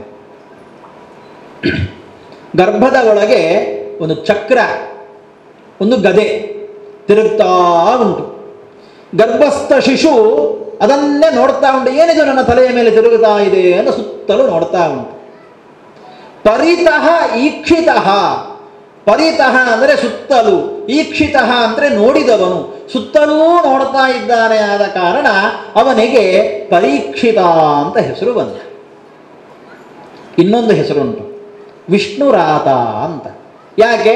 ವಿಷ್ಣುವಿನಿಂದ ರಕ್ಷಿಸಲ್ಪಟ್ಟವ. ವಿಷ್ಣುನಾತ್ರಾತಃ ತಸ್ಮಾತ್ ವಿಷ್ಣುರಾತಃ. ವಿಷ್ಣುರಾತ ಅಂತ ಹೆಸರು ಬಂತು. ಅವನಿಗೆ ಪರೀಕ್ಷಿತ ಅಂತ ಹೆಸರು ಬರಲಿಕ್ಕೆ ಇನ್ನೊಂದು ಕಾರಣ ಉಂಟು. ಪರೀಕ್ಷಿತ ಹುಟ್ಟಿದ ತಕ್ಷಣ ಅಭಿಮನ್ಯು ಇಲ್ಲ. ಅಜ್ಜ ಧರ್ಮರಾಜಾದಿಗಳು ಎಲ್ಲ ಭಾರಿ ದೊಡ್ಡ ಜ್ಯೋತಿಷ್ಕರನ್ನೆಲ್ಲ ಕರೆಸಿ ಅವನ ಜಾತಕವನ್ನು ಬರೆಸಿ ಅವರಲ್ಲಿ ತೋರಿಸಿದ್ರಂತೆ. ಹೇಗೆ ನಮ್ಮ ಮೊಮ್ಮಗುವಿನ ಭವಿಷ್ಯ ಹೇಗೆ ಉಂಟು ಹೇಳಿ ಅಂತ ಕೇಳುವಾಗ, ಉತ್ತಮ ಭವಿಷ್ಯ, ಧರ್ಮಿಷ್ಠನಾಗ್ತಾನೆ, ಕರ್ಮಿಷ್ಠನಾಗ್ತಾನೆ, ಯಾವುದೇ ಸಂದೇಹ ಇಲ್ಲ. ಆದರೆ ಹಾವು ಕಚ್ಚಿ ಸಾಯ್ತಾನೆ ಅಂತ ಹೇಳಿದ್ರಂತೆ. ಸರ್ಪದಶನದಿಂದ ಇವನಿಗೆ ಸಾವು ಅಂತ. ಅಷ್ಟು ಗೊತ್ತಾದ ಮೇಲೆ ದೊಡ್ಡವನಾಗ್ತಾ ಆಗ್ತಾ ಪರೀಕ್ಷಿತ ಎಲ್ಲಿಗೆ ಹೋಗೋದಾದರೂ ಕೂಡ ಆಚೆ ಈಚೆ ನೋಡಿಕೊಂಡೇ ನಡೆಯುವುದಂತೆ. ಎಲ್ಲಿ ಹಾವು ಬರ್ತದೋ ಏನೋ ಅಂತ. ಆದ ಕಾರಣನಿಗೆ ಪರೀಕ್ಷಿತ ಅಂತ ಹೆಸರು ಬಂತು ಅಂತಲೂ ಹೇಳ್ತಾರೆ. ಅಷ್ಟು ಪುಕ್ಕಲೇನಲ್ಲವ, ಏನೋ ಒಂದು ಯಾರೋ ಹಾಸ್ಯಕ್ಕೆ ಹೇಳಿರ್ಲಿಕ್ಕೆ ಸಾಕು, ಅದುವೇ ದೊಡ್ಡ ಪ್ರಸಿದ್ಧ ಕಥೆಯಾಯಿತೋ ಏನೋ. ಆದರೆ ಗರ್ಭದ ಒಳಗೆ ಚಕ್ರವನ್ನು ಸುತ್ತಲೂ ನೋಡ್ತಾ ಇದ್ದ ಕಾರಣ ಅವನಿಗೆ ಪರೀಕ್ಷಿತ ಅಂತ ಹೆಸರು ಬಂತು. ಅಂತಹ ಪರೀಕ್ಷಿತನನ್ನು ಕೊಲ್ಲಿಕ್ಕೆ ಮುಂದಾಗಿದ್ದಂತಹ ಅಶ್ವತ್ಥಾಮ ಮತ್ತೆ ಪಾಂಡವರ ಮೇಲೆ ಬ್ರಹ್ಮಾಸ್ತ್ರ, ಯಾವ ರೀತಿಯಲ್ಲಿಯೂ ಪಾಂಡವರನ್ನು ಕೊಲ್ಲಿಕ್ಕೆ ಸಾಧ್ಯ ಇಲ್ಲ ಅಂತಾದಾಗ ಬ್ರಹ್ಮಾಸ್ತ್ರ ಪ್ರಯೋಗವನ್ನು ಮಾಡ್ತಾರೆ. ಯಾರು? ಅಶ್ವತ್ಥಾಮರು. ಅದನ್ನು ಶಮನಗೊಳಿಸಲಿಕ್ಕೋಸ್ಕರ ಇತ್ತಲಿಂದ ಅರ್ಜುನನೂ ಬ್ರಹ್ಮಾಸ್ತ್ರ ಪ್ರಯೋಗ ಮಾಡ್ತಾನೆ. ಯುದ್ಧ ಎಲ್ಲ ಮುಗ್ದಾಗಿದೆ. ದುರ್ಯೋಧನ ರಕ್ತದ ಮಡುವಿನಲ್ಲಿ ಬಿದ್ದುಕೊಂಡಿದ್ದಾನೆ, ಇನ್ನೂ ಸಾಯಲಿಲ್ಲ. ತೊಡೆ ಮುರಿದು ಕೊಲ್ಲುವ ಸ್ಥಿತಿ, ಸಾಯುವ ಸ್ಥಿತಿಯಲ್ಲಿ ಇದ್ದಾನಷ್ಟೇ. ಎರಡು ಕಡೆಯಿಂದ ಬ್ರಹ್ಮಾಸ್ತ್ರ ಪ್ರಯೋಗ ಆಗ್ತದೆ. ವೇದವ್ಯಾಸರು ಬಂದು ತಡೀತಾರೆ ಇಬ್ಬರನ್ನು ಕೂಡ. ನಿಲ್ಲಿ, ಎಂಥ ಅವ್ಯವಸ್ಥೆ ಮಾಡ್ತಾ ಇದ್ದೀರಿ. ಬ್ರಹ್ಮಾಸ್ತ್ರದ ಪ್ರಯೋಗದಿಂದ ಆಗುವಂತಹ ಅನರ್ಥ ಏನು ಗೊತ್ತೋ? ನ್ಯೂಕ್ಲಿಯರ್ ಬಾಂಬನ್ನು ಹಾಕಿದರೆ, ಶಕ್ತಿಶಾಲಿಯಾದ ನ್ಯೂಕ್ಲಿಯರ್ ಬಾಂಬನ್ನು ಒಂದು ದೇಶದ ಮಧ್ಯದಲ್ಲಿ ಕೊಂಡು ಹಾಕಿದರೆ ಏನಾಗ್ಬೋದು? ಅದಕ್ಕಿಂತ 10 ಪಟ್ಟು, ನಾನು ಉದಾಹರಣೆ ಕೊಟ್ಟದ್ದು, ವೇದವ್ಯಾಸರು ಹೇಳಲಿಲ್ಲ ಹಾಗೆ. ಅದಕ್ಕಿಂತ 10 ಪಟ್ಟು ಇಡೀ ಪ್ರಪಂಚ ಅಲ್ಲೋಲ ಕಲ್ಲೋಲಾಗಿ ಹೋಗ್ತದೆ. ನ್ಯೂಕ್ಲಿಯರಿಂದ ಒಂದು ದೇಶವೋ ಅದರ ಎಷ್ಟೋ ಕಿಲೋಮೀಟರ್ ವ್ಯಾಪ್ತಿಯಲ್ಲಿ ಪರಿಸರ ಸರ್ವನಾಶ ಆಗಬಹುದು. ಇದು ಇಡೀ ಜಗತ್ತು ಅಲ್ಲೋಲ ಕಲ್ಲೋಲ ಆಗ್ತದೆ ಬ್ರಹ್ಮಾಸ್ತ್ರದ ಘರ್ಷಣೆಯಿಂದ. ಹಿಂತೆಗೆದುಕೊಳ್ಳಿ ನಿಮ್ಮ ಬ್ರಹ್ಮಾಸ್ತ್ರವನ್ನು ಅಂತ ಆದೇಶ ಮಾಡ್ತಾರೆ. ವೇದವ್ಯಾಸರ ಮಾತಿಗೆ ಯಾವತ್ತಿಗೂ ಬೆಲೆಯುಂಟು. ಯಾರೇ ದುರ್ಯೋಧನನೇ ಆಗಲಿ, ಯಾರೇ ಆಗಲಿ ವೇದವ್ಯಾಸರ ಮಾತಿಗೆ ಬೆಲೆ ಕೊಡ್ತಾ ಇದ್ರು. ಆಯಿತು ಹೇಳಿ ಅರ್ಜುನ ಹಿಂತೆಗೆದುಕೊಂಡ. ಅಶ್ವತ್ಥಾಮನಿಗೆ ಆಗಲಿಲ್ಲ. ಅಶ್ವತ್ಥಾಮನಿಗೆ ಹಿಂಪಡ್ಕೊಳ್ಳಿಕ್ಕೆ ಆಗಲಿಲ್ಲ. ಯಾಕೆ ಅಂತ ಪ್ರಶ್ನೆ ಬಂತು. ವೇದವ್ಯಾಸರು ಹೇಳ್ತಾರೆ, ಅರ್ಜುನ ಬ್ರಹ್ಮಚಾರಿ, ಬ್ರಹ್ಮಚರ್ಯದಿಂದ ಇದ್ದಾನಾದ ಕಾರಣ ಆತ ಬ್ರಹ್ಮಾಸ್ತ್ರವನ್ನು ಹಿಂಪಡೆದುಕೊಂಡ. ಅಶ್ವತ್ಥಾಮನ ಬ್ರಹ್ಮಚರ್ಯ ಹಾಳಾಗಿದೆ. ಅಯ್ಯೋ ದೇವರು, ಇದೆಂಥ ಕಥೆಯಪ್ಪ, ಅಶ್ವತ್ಥಾಮಾಚಾರ್ಯರಿಗೆ ಮದುವೆಯೇ ಆಗಲಿಲ್ಲ, ಅವರು ಬ್ರಹ್ಮಚಾರಿ ಅಲ್ಲ, ಅರ್ಜುನ ಹೋದಲ್ಲೆಲ್ಲ ಕಟ್ಕೊಂಡು ಬಂದಿದ್ದಾನೆ, ಅವ ಬ್ರಹ್ಮಚಾರಿ ಅಂತ ಹೇಳ್ತಾ ಇದ್ದಾರೆ. ಏನಪ್ಪ ವೇದವ್ಯಾಸರಿಗೆ ಏನಾಗಿದೆ? ಅದಕ್ಕೆ ವೇದವ್ಯಾಸರೇ ಹೇಳ್ತಾರೆ, ಅರ್ಜುನ ಇಂದ್ರನ ಒಟ್ಟಿಗೆ ಶಸ್ತ್ರಾಭ್ಯಾಸಕ್ಕೆ ಅಂತ ದೇವಲೋಕಕ್ಕೆ ಹೋದಾಗ ಊರ್ವಶಿ ಬಂದು ಅರ್ಜುನನನ್ನು ಕಾಮಿಸ್ತಾಳೆ. ಆಗ ಅರ್ಜುನ ತಾಯಿ ಅಂತ ಸಂಬೋಧನೆ ಮಾಡಿ, ನೀನು ನನಗೆ ತಾಯಿ ಸಮಾನ, ನಿನ್ನನ್ನು ನಾನು ಆ ದೃಷ್ಟಿಯಲ್ಲಿ ನೋಡೋದು ಸರಿಯಲ್ಲ ಹೇಳಿ ಅವಳನ್ನು ಹಿಂದಿರುಗಿಸಿ ಕಳಿಸ್ತಾನೆ. ಅವಳು ಶಾಪ ಕೊಡ್ತಾಳೆ, ಶಾಪ ಕೊಡಲಿಕ್ಕೆ ಮುಂದೆ ಬರ್ತಾಳೆ. ಆದರೂ ಅರ್ಜುನ ವ್ಯಗ್ರನಾಗುವುದಿಲ್ಲ. ಶಾಪವನ್ನು ನಾನು ವರವಾಗಿ ಸ್ವೀಕರಿಸ್ತೇನೆ ತಾಯಿ, ಆದರೆ ಇನ್ನು ನನಗೆ ತಾಯಿಗೆ ಸಮಾನ ಹೇಳಿ ಅವಳನ್ನು ಹಿಂದೆ ಕರೆಸ್ತಾನೆ. ಅದು ಅರ್ಜುನನ ಬ್ರಹ್ಮಚರ್ಯ ಅಂತ ಕರೆದದ್ದು. ದೇವಲೋಕದ ಅಪ್ಸರೆ ಹಿಂದಿರುಗಿಸಿದ. ಅಶ್ವತ್ಥಾಮರು ರಕ್ತದ ಮಡುವಿನಲ್ಲಿ ಬಿದ್ದ ದುರ್ಯೋಧನ ಅಶ್ವತ್ಥಾಮರ ಹತ್ರ ಹೇಳ್ತಾನೆ, ಅಶ್ವತ್ಥಾಮ, ಪಾಂಡವರ ಸಂತತಿ ನಿರ್ನಾಮ ಆಗಬೇಕು. ನೋಡಿ, ಸಾವಿನ ದವಡೆಯಲ್ಲಿದ್ದಾನೆ, ಆದರೂ ಕೂಡ ಅವನ ಛಲ ಹೇಳ್ತಾನೆ, ಪಾಂಡವರ ಸಂತತಿ ನಿರ್ಮಾಣ ಆಗಬೇಕು, ನನ್ನ ಸಂತತಿ ಬೆಳಿಬೇಕು. ಅದು ಹೇಗೆ ಸಾಧ್ಯ ನಿನ್ನ ಈ ಸ್ಥಿತಿಯಲ್ಲಿ? ಈಗಲೋ ಮತ್ತೆ ಒಂದು ನಿನ್ನ ಇದ್ದಿ ಇಲ್ಲ, ನನ್ನ ಹೆಂಡತಿ ಭಾನುಮತಿಯಿಂದ ನೀನು ನಿಯೋಗ ಪದ್ಧತಿಯಲ್ಲಿ ಮಕ್ಕಳನ್ನು ಪಡೆಯಬೇಕು ಅಂತ ಹೇಳಿದ. ಅಶ್ವತ್ಥಾಮ ಆಯಿತು ಆಯಿತು ಅಷ್ಟೇ ಅಲ್ವಾ, ಆಯಿತು ಅಂತ ಹೇಳಿದ. ಆಯಿತು, ಅಶ್ವತ್ಥಾಮನ ಬ್ರಹ್ಮಚರ್ಯ ಹೋಯಿತು. ಆಯಿತು ಅಂತ ಹೇಳಿದ್ದಷ್ಟೇ, ಮತ್ತೇನು ಸಂತತಿ ಪಡೀಲಿಕ್ಕೆ ಹೋಗಲಿಲ್ಲ. ಅವ ಕೇವಲ ಆಯಿತು ಅಂತ ಒಪ್ಪಿಕೊಂಡದ್ದು, ಅಷ್ಟಕ್ಕೆ ಅವನ ಬ್ರಹ್ಮಚರ್ಯ ಹೋಯಿತು. ಇದು ಬ್ರಹ್ಮಚರ್ಯ ರಕ್ಷಣೆ ಮಾಡುವಲ್ಲಿ ಅರ್ಜುನ ಇತರ ಪಾಂಡವರು ಆಗಲಿ ಅಶ್ವತ್ಥಾಮನಾಗಲಿ ಇರುವಂತಹ ವ್ಯತ್ಯಾಸ ಅಂತ ಸೂಚನೆ ಕೊಡ್ತಾರೆ. ಮತ್ತೆ ಅಶ್ವತ್ಥಾಮರ ಬ್ರಹ್ಮಾಸ್ತ್ರವನ್ನೂ ಕೂಡ ಅರ್ಜುನನೇ ಹಿಂತೆಗೆದುಕೊಳ್ತಾನೆ, ನಿಗ್ರಹ ಮಾಡ್ತಾನೆ.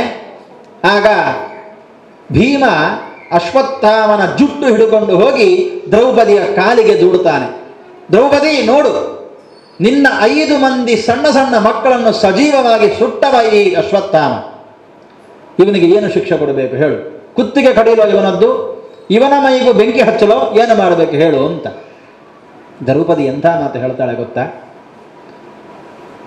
ನಹಿ ಕಶ್ಚಿನ್ನಾಪರಾಧ್ಯತಿ, ಬೇಡ, ಅವನಿಗೇನು ಮಾಡಬೇಡ, ಅವನನ್ನು ಬಿಟ್ಟು ಬಿಡು. ಎಂಥ ಮಾತೃ ಹೃದಯ ದ್ರೌಪದಿಯದ್ದು, ಎಂಥ ಅದ್ಭುತ ಮಾತು ಹೇಳ್ತಾಳೆ. ಮಕ್ಕಳನ್ನು ಕಳಕೊಂಡು ನಾನು ಯಾವ ದುಃಖವನ್ನು ಅನುಭವಿಸಿದ್ದೇನೋ ಆ ದುಃಖವನ್ನು ಕೃಪಿ ಅನುಭವಿಸುವುದು ಬೇಡ. ಕೃಪಿ ಯಾರು? ಅಶ್ವತ್ಥಾಮನ ತಾಯಿ, ಕೃಪಾಚಾರ್ಯರ ತಂಗಿ, ದ್ರೋಣಾಚಾರ್ಯರ ಹೆಂಡತಿ. ಮಕ್ಕಳನ್ನು ಕಳೆದುಕೊಂಡು ಅನುಭವಿಸಿದ ವೇದನೆ ಸಾತ್ವಿಕಳಾದಂತಹ ಕೃಪಿ ಅನುಭವಿಸುವುದು ಬೇಡ. ಅವಳು ಏನು ತಪ್ಪು ಮಾಡಲಿಲ್ಲ, ಅವಳಿಗೆ ಯಾಕೆ ನಾವು ದುಃಖ ಕೊಡಬೇಕು? ಅವಳು ಸಾತ್ವಿಕಳು. ಅಶ್ವತ್ಥಾಮನನ್ನು ಕೊಂಡ್ರೆ ಅವ ಸತ್ತ, ಮುಗಿದ ಅವನ ಕಥೆ. ಅವನಿಗೆ ವೇದನೆ ಆಗುವುದಿಲ್ಲ, 1-2 ಕ್ಷಣ ವೇದನೆ ಆಗ್ಬೋದು, ನೋವು ಆಗ್ಬೋದು ಗಾಯ ಆದಾಗ. ಆದರೆ ಪುತ್ರ ಶೋಕಂ ನಿರಂತರಂ, ಮಗನನ್ನು ಕಳಕೊಂಡ ದುಃಖವನ್ನು ಪ್ರತಿನಿತ್ಯದಲ್ಲಿಯೂ ಕೃಪಿ ಅನುಭವಿಸ್ತಾಳೆ. ಅವಳಿಗೆ ಯಾಕೆ ನಾವು ಕಷ್ಟ ಕೊಡೋದು? ಹಾಗಾಗಿ ಬಿಟ್ಟು ಬಿಡು ಅಂತ ದ್ರೌಪದಿ ಹೇಳ್ತಾಳೆ. ಎಂಥ ಮಾತೃಹೃದಯ, ಎಂಥ ಮಾತು! ನಮ್ಮಲ್ಲಿ ಇವತ್ತು ಶಾಲೆಯಲ್ಲಿ ಮಕ್ಕಳಿಗೆ ಹೊಡೆದೇ ಒಂದಾದ ಟೀಚರ್ ಹೊಡೆದರೆ ನಾವೇನು ಮಾಡ್ತೇವೆ? ತಂಡೋಪತಂಡವಾಗಿ ಹೋಗಿ ಮಾಸ್ಟರಿಗೆ ಸಾಮ ಬಾರಿಸ್ತೇವೆ. ಇವತ್ತಿನ ಕತೆ ನಾವಂದರೆ ನಾವು ನೀವಲ್ಲ, ಸಾಮಾನ್ಯವಾದ ಲೋಕದಲ್ಲಿ ನಡೆಯುವಂತಹ ಪರಿಸ್ಥಿತಿ ನಾವು ವಾರ್ತೆಗಳಲ್ಲಿ ನಿತ್ಯವೂ ನೋಡ್ತಾ ಇದ್ದೇವೆ. ಮಕ್ಕಳಿಗೆ ಹೊಡೆದ್ರು ಹೇಳಿ ತಂದೆ ತಾಯಿ ಹೋಗಿ ಎಲ್ಲರೂ ಊರವರನ್ನು ಮನೆಗೆ ನೆರೆಕರೆಯನ್ನೆಲ್ಲ ಕರ್ಕೊಂಡು ಹೋಗಿ ಮಾಸ್ಟರಿಗೆ ಬಾರಿಸೋದು, ಇಂಥದ್ದು ನಡೀತದೆ. ಆದರೆ ಅವರು ಯಾಕೆ ಹೊಡೆದ್ರು ಎಂಬುದನ್ನು ಯೋಚನೆ ಮಾಡುವ ಪರಿಸ್ಥಿತಿ ಇವತ್ತಿಲ್ಲ. ಆದರೆ ದ್ರೌಪದಿ ಹೇಳ್ತಾಳೆ, ಇದೇ ಮಾತನ್ನು ಸೀತೆಯೂ ಹೇಳಿದ್ದಾಳೆ. ರಾವಣನ ಸಂಹಾರ ಆಯಿತು, ಯುದ್ಧ ಮುಗಿದು ರಾವಣ ಸಂಹಾರ ಆಯಿತು, ರಾಮ ಕಾಯ್ತಾ ಇದ್ದಾನೆ, ಹನುಮಂತ ಬರ್ತಾನೆ, ಬಂದು ಹೇಳ್ತಾನೆ, ಮಾತೆ, ರಾವಣನನ್ನು ಸಂಹಾರ ಮಾಡಿ ಆಗಿದೆ, ಪ್ರಭು ಶ್ರೀರಾಮಚಂದ್ರನಿಂದ ನಾನು ಕಾಯ್ತಾ ಇದ್ದಾನೆ, ನಾವು ಹೊರಡುವ. ಸೀತೆ ಹೇಳ್ತಾಳೆ, ರಾಮನೇ ಬರಬೇಕು ನನ್ನನ್ನು ಕರ್ಕೊಂಡು ಹೋಗಲಿಕ್ಕೆ. ಆಗ ಹನುಮಂತ, ಸರಿ, ಇವರೆಲ್ಲ ಇದ್ದಾರಲ್ಲ, ಇದರ ಸುತ್ತಮುತ್ತ ನಿನ್ನನ್ನು ಕಾಯ್ತಾ ಇರುವ ರಾಕ್ಷಸರು, ಇವರೆಲ್ಲ ನಿತ್ಯವೂ ನಿನಗೆ ಕೀಟನೆ ಮಾಡಿದವರು, ರಾವಣನನ್ನು ಮದುವೆಯಾಗು, ರಾವಣನನ್ನು ಮದುವೆಯಾಗು, ರಾವಣ ಅತಿ ಸುಂದರ, ಅವ ಹಾಗೆ, ಅವ ಹೀಗೆ, ಸ್ವರ್ಣಲಂಕೆ, ಮತ್ತೊಂದು ಇನ್ನೊಂದು ಏನೇನೋ ಆಮಿಷಗಳನ್ನು ಕೊಟ್ಟುಕೊಂಡು ನಿತ್ಯವೂ ನಿನಗೆ ಕೀಟಲೆಯನ್ನು ಕೊಡ್ತಾ ಇದ್ರು. ಇವರನ್ನು ಏನು ಮಾಡಬೇಕು ಹೇಳು? ಕೊಂದು ಬಿಟ್ಲ ಈಗಲೇ? ಇವರಿಗೆ ಯಾವ ಶಿಕ್ಷೆಯನ್ನು ಕೊಡಬೇಕು ಹೇಳು ಅಂತ ಹನುಮಂತ ಕೇಳುವಾಗ ಸೀತೆ ಹೇಳ್ತಾಳೆ, ಹನುಮ ಅವರಿಗೆ ಏನೂ ಮಾಡಬೇಡ, ಬಿಟ್ಟು ಬಿಡು ಅವರನ್ನು. ಯಾಕೆ? ಅವ್ರು ಯಾರು ಸ್ವಂತ ಬುದ್ಧಿಯಿಂದ ಮಾಡಿದವರಲ್ಲ. ರಾವಣ ಸಂಬಳ ಕೊಡ್ತಾರೆ, ರಾವಣನ ಸಂಬಳಕ್ಕೋಸ್ಕರ ಕೆಲಸ ಮಾಡುವವರವರು. ರಾವಣನಿಂದ ಪ್ರೇರೇಪಿತರಾಗಿ ರಾವಣ ಎಲ್ಲಿಯಾದರೂ 1 ರೂಪಾಯಿ ಹೆಚ್ಚು ಸಂಬಳ ಕೊಟ್ಟಾನೋ ಎಂಬ ಉದ್ದೇಶದಿಂದ ಈ ರೀತಿ ವರ್ತಿಸಿದ್ರೆ ವಿನಃ ಸ್ವಂತ ಬುದ್ಧಿಯಿಂದ ಅವರನಿಗೆ ಕೇಳು ಬಗೆದವರಲ್ಲಪ್ಪ. ಹಾಗಾಗಿ ಅವರನ್ನು ಬಿಟ್ಟು ಬಿಡು ಅಂತ. ಇದು ಮಾತೃ ಹೃದಯ ಸೀತೆ. ಆಮೇಲೆ ದ್ರೌಪದಿ. ಆದರೂ ಕೃಷ್ಣ ಬಂದು ಹೇಳ್ತಾನೆ, ದ್ರೌಪದಿ ಈ ರೀತಿಯ ಹೃದಯ ವೈಶಾಲ್ಯತೆಯಿಂದ ಅಪರಾಧಗಳನ್ನೆಲ್ಲ ಬಿಡುತ್ತಾ ಹೋದರೆ ಮಾಡಿದ ಅಪರಾಧಕ್ಕೆ ಶಿಕ್ಷೆಯೇ ಇಲ್ಲ ಅಂತ ಆಗ್ತದೆ. ನಿನಗೆ ಶಿಕ್ಷೆ ಆಗುವುದಾಗಬೇಕು. ಯಾವ ಶಿಕ್ಷೆ? ಸರಿ, ಅವನ ನೆತ್ತಿಯಲ್ಲಿ ಒಂದು ಮಣಿ ಉಂಟು, ಆ ಮಣಿಯನ್ನು ಕಿತ್ತು ತೆಗೆದು ಬಿಡು. ಆ ಮಣಿ ಇರುವುದರಿಂದ ಅಶ್ವತ್ಥಾಮನಿಗೆ ಹಸಿವು ಆಗ್ತಾ ಇರಲಿಲ್ಲ, ನೀರಡಿಕೆಯೂ ಆಗ್ತಾ ಇರಲಿಲ್ಲ. ಅಂತಹ ಒಂದು ವಿಶಿಷ್ಟವಾದ ಮಣಿ, ಅದನ್ನು ತೆಗೆದು ಬಿಡು. ಕೃಷ್ಣ ಹೇಳ್ತಾನೆ, ನೀನು ಚಿರಂಜೀವಿಯಾಗಿ ಬದುಕು ಅಂತ. ಅಯ್ಯ, ಇದೆಂಥ ಶಾಪಪ್ಪ, ಇದೆಂಥ ಶಿಕ್ಷೆ? ಚಿರಂಜೀವಿಯಾಗಿ ಬದುಕು ಅಂತ ಇದು ಶಿಕ್ಷೆಯ?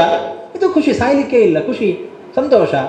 ಕೇವಲ ಚಿರಂಜೀವಿಯಲ್ಲ, ದೇಹ ಪೂರ್ತಿ, ಇಡೀ ದೇಹದಲ್ಲಿ ತುರಿಕೆ ಕಜ್ಜಿಯುಳ್ಳವನಾಗಿ ಚಿರಂಜೀವಿಯಾಗು ಅಂತ ಕೃಷ್ಣ ಶಾಪ ಕೊಡ್ತಾನೆ.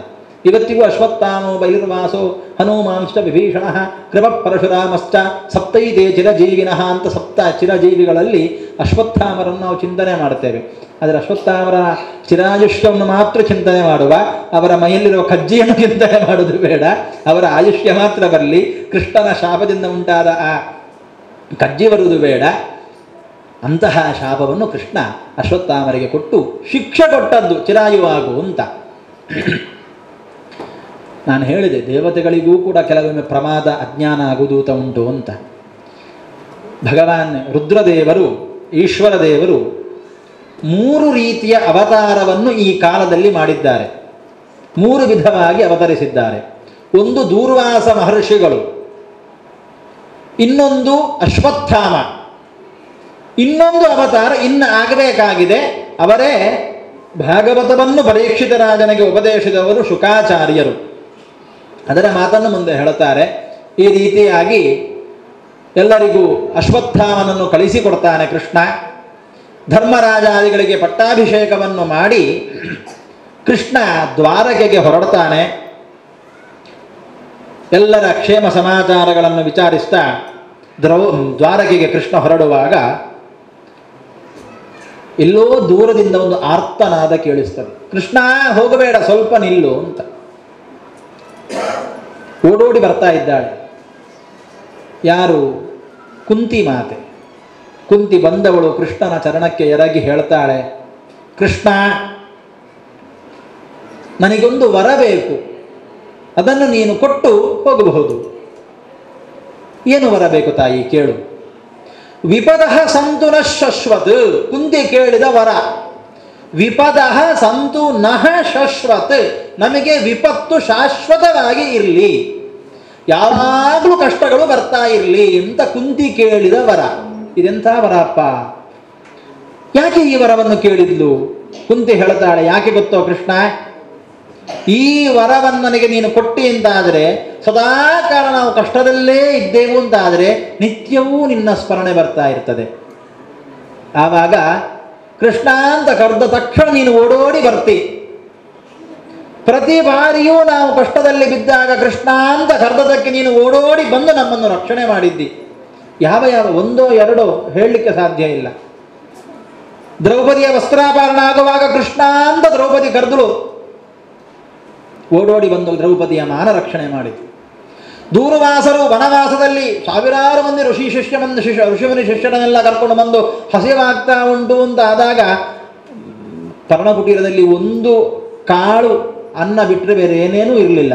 ಆಗ ನೀನು ಬಂದು ಆ ಒಂದು ಕಾಳನ್ನು ತಿಂದು ಇಡೀ ಋಷಿ ಸಂಕುಲ ತೇಗುವ ಹಾಗೆ ಮಾಡಿದಿ, ಅಲ್ಲಿ ನಮ್ಮನ್ನು ರಕ್ಷಣೆ ಮಾಡಿದಿ. ಒಂದೋ ಎರಡೋ ಕ್ಷಣದಲ್ಲೂ ಬಂದು ನಮ್ಮನ್ನು ರಕ್ಷಣೆ ಮಾಡಿದವ ನೀನು. ಕಷ್ಟಕಾಲದಲ್ಲಿ ಅಂತಹ ಕಷ್ಟಕಾಲ ಶಾಶ್ವತವಾಗಿ ನನಗೆ ಇರಲಿ ಕೃಷ್ಣ, ಯಾಕೆಂದರೆ ನಿನ್ನ ಸ್ಮರಣೆ ಬರ್ತದೆ, ನೀನಾಗ ಬರ್ತಿ. ನಾವು ಕೂಡ ಹಾಗೆ ಅಲ್ವಾ? ಕಷ್ಟ ಬಂದಾಗ ಓ ದೇವರೇ ಯಾಕಪ್ಪ ನನಗೆ ಈ ಕಷ್ಟ ಕೊಟ್ಟಿ, ಯಾವ ಜನ್ಮದಲ್ಲಿ ಯಾವ ಅಪರಾಧ ಮಾಡಿದೆ ಅಂದರೆ ನನಗೆ ಈ ಕಷ್ಟ ಕೊಟ್ಟಿ ಎಂದು ನಾವು ಕೇಳ್ತೇವೆ. ಸುಖ ಸಿಕ್ಕಿದಾಗ ಓ ದೇವರೇ ಎಂಥ ಸುಖ ಕೊಟ್ಟಿದ್ದಿ ನನಗೆ ಎಂದು ನಾವು ಯಾರಾದರೂ ಹೇಳ್ತೇವಾ? ಪ್ರಾಮಾಣಿಕತೆಯಿಂದ ಒಪ್ಪಿಕೊಳ್ಳಿ, ಯಾರಾದರೂ ಹೇಳ್ತೇವಾ? ಓ ದೇವರೇ ಎಷ್ಟು ಸುಖ ಕೊಟ್ಟಿದ್ದಿ ನನಗೆ ನಿನಗೊಂದು ಕೃತಜ್ಞತೆಗೋಸ್ಕರ ಒಂದು ನಮಸ್ಕಾರ. ಇವತ್ತೇ ನಾನು ದೇವಸ್ಥಾನಕ್ಕೆ ಬರ್ತೇನೆ ಸಂಜೆ, ನನಗೆ ಎಷ್ಟು ಸುಖ ಕೊಟ್ಟಿದ್ದಿ ನೀನು, ಕೃತಜ್ಞತೆ ಅರ್ಪಣೆ ಮಾಡಲಿಕ್ಕೋಸ್ಕರ ನಾನು ಒಂದು ಪ್ರಸಿದ್ಧವಾದ ನಿನ್ನ ಸಾನ್ನಿಧ್ಯ ಇರುವ ದೇವಸ್ಥಾನಕ್ಕೆ ಬರ್ತೇನೆ ತಂದೆ. ನಾವು ಹೇಳಿದ್ದೇವಾ? ಇಲ್ಲ. ಕಷ್ಟ ಬಂದ ತಕ್ಷಣ ಓ ದೇವರೇ ಎಂಥ ಕಷ್ಟ ಕೊಟ್ಟು, ಯಾಕಪ್ಪ ಈ ಕಷ್ಟ ಕೊಟ್ಟು, ನಾನೇನಪ್ಪ ಮಾಡಿದೆ ಅಂತ ಕೇಳ್ತೇವೆ. ಅದಕ್ಕೆ ಕಷ್ಟ ಇದ್ದಾಗ ದೇವರ ಸ್ಮರಣೆ ಜಾಸ್ತಿ. ಕೃಷ್ಣ ಹೇಳ್ತಾನೆ, ಯಸ್ಯಾನುಗ್ರಹಮಿಚ್ಛಾಮಿ ತಸ್ಯ ವಿತ್ತಂ ಹರಾಮ್ಯಹಂ. ಯಾರಲ್ಲಿ ಹಣ ಇಲ್ಲವೋ ಅವರು ಖುಷಿ ಪಡಬೇಕು. ಯಾಕೆ ಗೊತ್ತಾ? ಕೃಷ್ಣ ಹೇಳ್ತಾನೆ, ಯಾರನ್ನು ಅನುಗ್ರಹಿಸಬೇಕು ಅಂತ ಅಪೇಕ್ಷೆ ನನಗೆ ಉಂಟೋ ಅವರ ಹಣವನ್ನು ಮೊದಲು ನಾನು ಅಪಹಾರ ಮಾಡ್ತೇನೆ ಅಂತ. ಅವರ ಸಂಪತ್ತನ್ನು ಮೊದಲು ಅಂದರೆ ಸಂಪತ್ತಿದ್ದವರಿಗೆ ಕೃಷ್ಣ ದಯೆ ಇಲ್ಲ ಅಂತ ಅರ್ಥ ಅಲ್ಲ, ಕಥೆ. ಕೃಷ್ಣ ಹೇಳುವ ಮಾತು, ಯಾರು ಸಂಪತ್ತನ್ನು ಧರ್ಮ ಕಾರ್ಯಕ್ಕೆ ವಿನಿಯೋಗ ಮಾಡ್ತಾರೋ ಅದು ಸಾತ್ವಿಕ ಸಂಪತ್ತು, ಅಂಥವರಿಗೆ ಕೃಷ್ಣ ಅನುಗ್ರಹ ಇದ್ದೇ ಇದೆ. ಯಾರು ಬೇಡದ್ದಕ್ಕೆ ಖರ್ಚು ಮಾಡ್ತಾರೋ ಕೃಷ್ಣ ಅವರನ್ನು ಪರೀಕ್ಷೆ ಮಾಡ್ತಾನೆ, ಸಂಪತ್ತೇ ಕೊಡುವುದಿಲ್ಲ. ಸಂಪತ್ತನ್ನು ಕೊಡದೆ ನಿತ್ಯವೂ ಅವರು ಭಗವಂತನ ನೆನೆಯುವ ಹಾಗೆ ಮಾಡ್ತಾರೆ. ಸಂಪತ್ತಿಲ್ಲದೆ ಕಷ್ಟ ಬಂದಾಗ, ಸಂಪತ್ತಿಲ್ಲದೆ ದುಡ್ಡು ಅಂತ ಒಂದೇ ಅರ್ಥ ಅಲ್ಲ, ಎಲ್ಲವೂ ಸಂಪತ್ತು. ಆರೋಗ್ಯವೂ ಸಂಪತ್ತು, ಭಾಗ್ಯವೂ ಸಂಪತ್ತು, ಹಣವೂ ಸಂಪತ್ತು, ಎಲ್ಲವೂ ಸಂಪತ್ತು. ಅಂತಹ ಸಂಪತ್ತು ಇಲ್ಲ ಅಂತ ಆದಾಗ ನಾವು ಭಗವಂತನ ಸ್ಮರಣೆಯನ್ನು ಮಾಡ್ತೇವೆ. ಅದರಿಂದ ಭಗವಂತನ ನಾಮಸ್ಮರಣೆ ಆಗ್ತದೆ, ಭಗವಂತನ ಅನುಗ್ರಹ ಪ್ರಾಪ್ತಿ ಆಗ್ತದೆ. ಅಂದರೆ ಯಾರನ್ನು ಅನುಗ್ರಹಿಸಬೇಕು ಎಂಬ ಅಪೇಕ್ಷೆ ಭಗವಂತನಿಗೆ ಉಂಟೋ ಮೊದಲು ಅವ ಮಾಡುವುದು ಅವರ ಸಂಪತ್ತಿನ ಹರಣ. ಪಾಂಡವರು ನಿಜವಾಗಿ ರಾಜ್ಯಕ್ಕೆ ಅಧಿಕಾರಿಗಳು, ಪಾಂಡುವಿನ ಮಕ್ಕಳು. ಎಷ್ಟು ವರ್ಷ ಒದ್ದಾಡಿದ್ರು.